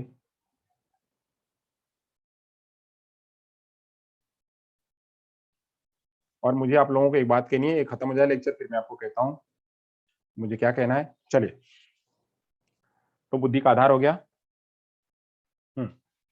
यहाँ पे उपयुक्त सभी सभी है, यानी समायोजन की योग्यता भी बुद्धि में आती है, अमूर्त चिंतन की योग्यता भी बुद्धि में आती है, समस्या समाधान की योग्यता भी बुद्धि में आती है। तो इसलिए यहाँ पे उपयुक्त सभी है, उपयुक्त सभी हो सकता है। चलिए, बहुत बढ़िया। अगला प्रश्न लेते हैं। अगला प्रश्न आपकी स्क्रीन पे कुछ इस तरह से, हाँ, बुद्धि लब्धि के संबंध में असत्य कथन है। बुद्धि लब्धि के संबंध में असत्य कथन क्या है? यहाँ पे देख लेते हैं कथन पहले। आईक्यू स्थिर नहीं होती, उसमें वातावरण के आधार पर थोड़ा बहुत परिवर्तन होता रहता है। आईक्यू की सीमा वंशानुक्रम निर्धारित करता है, परंतु वातावरण उसकी पूर्ण विकास की संभावनाएं प्रस्तुत करता है। आयु के साथ साथ बुद्धि लब्धि में थोड़ा परिवर्तन होता रहता है। आईक्यू का संबंध बालक की वास्तविक आयु से है। क्या हो सकता है इसका राइट आंसर? क्या हो सकता है? पढ़ लीजिए और पढ़ के जवाब दीजिए। बुद्धि लब्धि के संबंध में क्या असत्य कथन है? इसमें एक कोई असत्य कथन है, इसमें एक कोई असत्य कथन है। क्या हो सकता है असत्य कथन? बुद्धि के संबंध के में असत्य कथन क्या हो सकता है? आईक्यू स्थिर नहीं होती, उसमें वातावरण के आधार पे वह थोड़ा बहुत परिवर्तन होते रहता है। आईक्यू की सीमा वंशानुक्रम निर्धारित करता है, किंतु वातावरण इसकी संभावनाएं प्रस्तुत करता है। आईक्यू के साथ साथ बुद्धि लब्धि में थोड़ा परिवर्तन होते रहता है। आईक्यू का संबंध वास्तविक आयु से होता है। क्या हो सकता है? जवाब, जवाब, क्यों डिले क्यों हो रहा है? जवाब, जवाब, जवाब, जवाब। जवाब 4। अच्छा 4। आईक्यू का संबंध बालक की वास्तविक आयु से होता है। आईक्यू का संबंध बालक की वास्तविक आयु से, सही बात है। यहाँ पे वास्तविक आयु से बच्चे का कोई संबंध नहीं है, वो तो वास्तविक आयु निकालने के लिए आईक्यू निकालने के लिए वास्तविक आयु जो है वो दिया जाता है। तो आईक्यू का संबंध बालक की वास्तविक आयु से नहीं होता है। चलिए, तो यहाँ पे ये 4 राइट आंसर है। बहुत बढ़िया, 4 राइट आंसर है। यहाँ पे पहला वाला है आईक्यू स्थिर नहीं होती, उसके वातावरण के आधार पर थोड़ा बहुत परिवर्तन होते रहता है, ये सही है, इसको कहेंगे सही। ये सही आंसर, ये सही हो सकता है। दूसरा, आईक्यू की सीमा में वंशानुक्रम निर्धारित करता है, किंतु वातावरण उसके पूर्ण विकास की संभावनाएं प्रस्तुत करता है, ये भी सही है। आईक्यू के साथ साथ बुद्धि लब्धि में थोड़ा बहुत परिवर्तन होते रहता है, ये भी सही है। बस यही क्या है, यह गलत है, असत्य कथन, यही 4 है। चलिए, तो अगला प्रश्न ले लेते हैं। अगला प्रश्न की तरफ बढ़ते हैं हम। अगले प्रश्न की तरफ बढ़ते हैं। चलिए, अगला प्रश्न है आपकी स्क्रीन में कुछ इस तरह से। थॉर्नडाइक के अनुसार यदि एक व्यक्ति दूसरे व्यक्ति से अधिक बुद्धिमान है तो इसका कारण क्या है? थॉर्नडाइक के अनुसार अगर एक व्यक्ति दूसरे व्यक्ति अधिक बुद्धिमान है तो उसका क्या कारण हो सकता है? सामान्य तत्व और विशिष्ट तत्वों में सहसंबंध, मस्तिष्क में तंत्रिकाओं में उपयुक्त बंधों के योगों की संख्या, मानसिक योग्यताएं, या फिर उपयुक्त सभी। प्राथमिक मानसिक योग्यताएं या फिर उपयुक्त सभी। जवाब जवाब जवाब जवाब जवाब जवाब जवाब जवाब। प्रश्न को कहीं आ गया उपयुक्त सभी तो सबको उपयुक्त सभी बता देना है। अगर उपयुक्त सभी आ गया तो सब लोग उपयुक्त सभी बताएंगे। चलिए, देख लेते हैं जवाब। सामान्य सामान्य तत्व और विशिष्ट तत्वों में सहसंबंध, यहां उन्होंने बताया था क्या? थॉर्नडाइक ने पहला बताया था कि सामान्य सामान्य और विशिष्ट तत्वों में संबंध, एस फैक्टर और जी फैक्टर के अंदर में उन्होंने कोई कोई ग्रुप बताया था, कोई रिलेशन। चलिए, पहले जवाब देख लेते हैं, फिर उसके बाद हम आपके प्रश्नों का जवाब देते हैं। जवाब क्या है? जवाब है 2। जवाब है 2। अब मैं आपके आपके प्रश्नों का जवाब देता हूँ। चलिए, यहाँ पे उन्होंने एस फैक्टर और जी फैक्टर के बारे में तो कोई बात ही नहीं करी थी। प्राथमिक मानसिक योग्यताएं तो जो है वो उसके बाद की बात करी गई थी। प्राथमिक मानसिक योग्यताएं उन्होंने थर्स्टन ने बात करी थी। उपयुक्त सभी तो हो ही नहीं सकता है। तो यहाँ पे उन्होंने क्या कहा था? उसके मस्तिष्क में, जो थॉर्नडाइक ने कहा था, मस्तिष्क में असंख्य बिंदु होते हैं, असंख्य बिंदु होते हैं, यही उन्होंने बताया हुआ था, असंख्य बिंदु। तो यहाँ पे क्या है? मस्तिष्क में तंत्रिकाओं के उपयुक्त बंधों या योगों की संख्या होती है। ये क्या है? बुद्धि क्या होती है? बुद्धि एक व्यक्ति दूसरे व्यक्ति से अधिक बुद्धिमान होने का कारण क्या हो सकता है? उसके अंदर में असंख्य बंध होते हैं। यहाँ पे ये राइट आंसर है इसका। चलिए, तो यहाँ पे 2 इसका राइट आंसर है। प्रश्न को पहले ध्यान से पढ़िएगा, उसके बाद जवाब दीजिएगा। चलिए, अगला प्रश्न लेते हैं। अगला प्रश्न है, प्राथमिक मानसिक योग्यताएं हैं क्या? प्राथमिक मानसिक योग्यताएं हैं क्या? अंक योग्यता, शब्द प्रवाह, शाब्दिक एवं प्रत्यक्ष ज्ञान योग्यता, उपयुक्त सभी। बताइए, इसमें प्राथमिक मानसिक योग्यताएं क्या है? प्राथमिक मानसिक योग्यताएं क्या है थर्स्टन के अनुसार? अंक योग्यता, शब्द प्रवाह, शाब्दिक एवं प्रत्यक्ष ज्ञान, उपयुक्त सभी। हाँ, तो यहाँ पे 4 राइट आंसर है। यहाँ पे 4 कह सकते हैं, 4 जो है यहाँ पे सही है। उन्होंने 9 तत्व बताए थे, 9 तत्व बताए थे जो समूह में मिलकर के प्राथमिक मानसिक योग्यताएं बनाते हैं। यहाँ पे 4 राइट आंसर है। चलिए, आगे चलते हैं। बुद्धि का द्विकारक सिद्धांत किसने दिया? बुद्धि का द्विकारक सिद्धांत दिया था, किसने दिया था? टर्मन ने, स्पीयरमैन ने, बीने ने, गिलफोर्ड ने। किसने दिया था? डायरेक्ट प्रश्न है, बिल्कुल रट्टा मार। चलिए, यहाँ पे स्पीयरमैन ने दिया हुआ था। राइट आंसर है इसका स्पीयरमैन। चलिए, तो आगे चलते हैं। 2 इसका राइट आंसर है। अगला चलते हैं, 6वां प्रश्न। बुद्धि का स्रोत है, बुद्धि का क्या स्रोत है? अनुवांशिक, अधिगम का परिणाम, स्व तथा वातावरण की अंतःक्रिया, उपयुक्त सभी। बुद्धि कहाँ से आती है? अनुवांशिकता से आती है, अधिगम अधिगम ज्यादा करता है तब आती है, स्व से या वातावरण की अंतःक्रिया से आती है, उपयुक्त सभी। हाँ, सही बात है, उपयुक्त सभी। तो अब ये अनुवांशिकता से भी आती है, अधिगम का परिणाम भी होती है, वातावरण की अंतःक्रिया भी होती है, उपयुक्त सभी इसका राइट आंसर है। चलिए, 7वां प्रश्न लेते हैं। समान जुड़वा बालकों में सहसंबंध गुणांक, समान जुड़वा आइडेंटिकल ट्विंस में सहसंबंध गुणांक का मान होता है 0.25, 0.40, 0.50, 0.85। समान जुड़वा बालकों का सहसंबंध गुणांक कितना होता है? सही बात है, ये भी मैंने समझाया हुआ था, बताया हुआ ही था। आइडेंटिकल ट्विन में उसका सहसंबंध गुणांक कितना पाया जाता है बुद्धि के संबंध में? बुद्धि के संबंध में 0.85 पाया जाता है। चलिए बहुत बढ़िया, आगे चलते हैं, अगला प्रश्न ले लेते हैं। अगला प्रश्न है, बुद्धि परीक्षण की आवश्यकता क्यों है? बुद्धि परीक्षण की आवश्यकता क्यों है? विषय के चयन में, कक्षाओं का के निर्माण की दृष्टि में, पाठ्यक्रम के चयन की दृष्टि से, सभी दृष्टि से बुद्धि परीक्षण की आवश्यकता क्यों है? यानी हम बुद्धि परीक्षण क्यों करते हैं? विषय का चयन करने के लिए, कक्षाओं के निर्माण में, पाठ्यक्रम के चयन में, सभी दृष्टि में। सही बात है, सभी दृष्टि में करते हैं। अगर हमने बुद्धि का चयन कर लिया तो हमको पता चल गया कि बच्चा कहाँ पे है। बच्चा जो है एकदम बिल्कुल लोअर लेवल पे है, मिडिल लेवल पे, एवरेज लेवल पे, कहाँ पे है, बच्चे का आईक्यू कितना है, तो उसी के आधार पे हम बच्चे का विषय का चयन कर सकते हैं, कक्षाओं का निर्माण कर सकते हैं और पाठ्यक्रम का चयन कर सकते हैं। ये सभी दृष्टि से जो है वह आईक्यू का टेस्ट करना या बुद्धि का टेस्ट करना, इंटेलिजेंस टेस्ट करना, ये जरूरी होता है। चलिए, थैंक यू सो मच। आप सभी लोगों ने बहुत ध्यानपूर्वक से समझा, सुना। सिद्धांत जो है, ये बुद्धि के सिद्धांत थोड़े से जटिल है, तो आप इनको अगर आप ड्राइंग के माध्यम से ड्रॉ करके अगर आप सीख लेंगे तो आपको याद रहेगा। खाली ड्रॉ करके उसके पॉइंट अगर नोट कर लेंगे आपको याद रहेगा। चलिए, तो थैंक यू सो मच। आप सभी लोगों ने ध्यान से सुना, समझा। Thank you so much.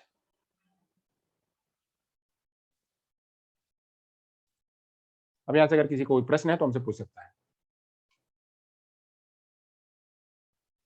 अगर किसी को कोई प्रश्न है तो हमसे पूछ सकता है।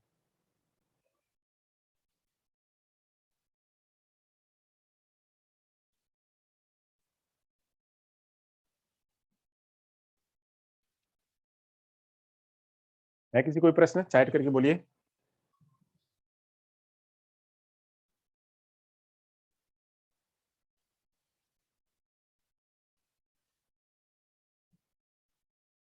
ठीक है, फिर मिलते हैं शाम को।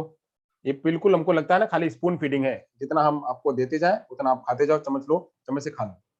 आपके कोई प्रश्न नहीं होते, आप कुछ नहीं पूछते। ऐसी कंडीशन में क्या होता है, या तो सब आता है या तो कुछ नहीं आता है, दो बातें होती हैं। या तो आप ध्यान से सुन रहे हो, या फिर यहाँ पे भी अगर एक दो ने प्रश्नों का जवाब दे दिया तो सेम प्रश्नों का जवाब भी हो सकता है। अब मैं क्या समझू, अगर आप लोग हमसे पूछोगे नहीं तो मैं तो यही समझूंगा ना। अगर आप प्रश्न पूछेंगे, प्रश्न लेके आएंगे तो हम भी उस पर कोशिश करेंगे कि क्या हो सकता है, क्या नहीं हो सकता है। चलिए, नहीं किसी का प्रश्न तो वो बोल दीजिए कि नहीं है किसी का प्रश्न, कम से कम हाँ ना में तो बोला करिए। हाँ सर, नहीं है सर क्वेश्चन। और सर आप कुछ बताने वाले थे अभी? नेटवर्क लग रहा है मेरे लैपटॉप का चला, कंप्यूटर का चला गया, मैसेज भी नहीं आ रहा है किसी का।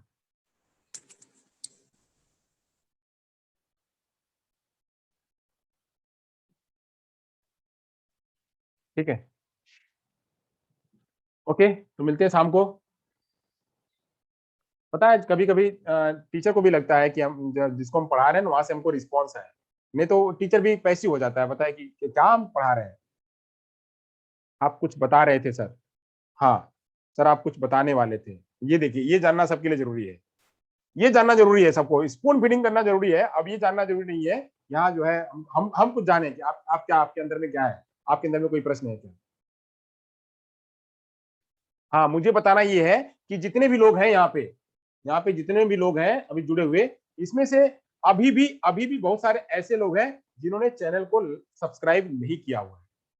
अभी चैनल को सब्सक्राइब नहीं किया। मैंने देखा कि कल परसों में इतने दिनों से चैनल चल रहा और कुछ लोग कल कल जाकर के, कल परसों में जाकर के उन्होंने चैनल को सब्सक्राइब किया। ये आप अपने से धोखा कर रहे हैं और हमारे साथ में भी धोखा कर रहे हैं, धोखा तो कर कर ही रहे हैं। जिससे पढ़ रहे हैं तो कम से कम उसका चैनल तो सब्सक्राइब करिए। दूसरे को कैसे कहेंगे, आप खुद ही नहीं कर रहे हैं तो।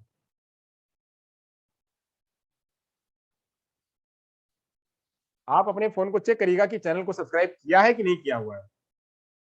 मैंने देखा कि कल परसों में किसी लोग, मतलब कुछ लोगों ने अभी चैनल को सब्सक्राइब किया, इसका मतलब 1.5 महीने से चल रहा है। 1.5 महीने से मैं अभी डेमो में चल रहा था।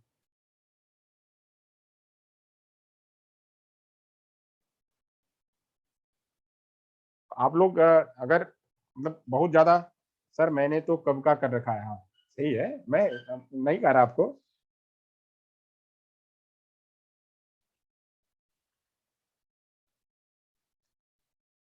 चलिए कोई नहीं, तो आप लोग से उम्मीद है अगर हमारे यहाँ से कुछ आपको मिल रहा है, हम अगर आपको लगता है कि हम आपके लिए कुछ कर पा रहे हैं, तो प्लीज चैनल को सब्सक्राइब करवाइए, ज्यादा लोगों तक पहुंचवाइए, ज्यादा लोगों तक पहुंचवाइए। ठीक है, चलिए मिलते हैं शाम को, नया टॉपिक नया लेक्चर लेकर के आते हैं। Thank you so much.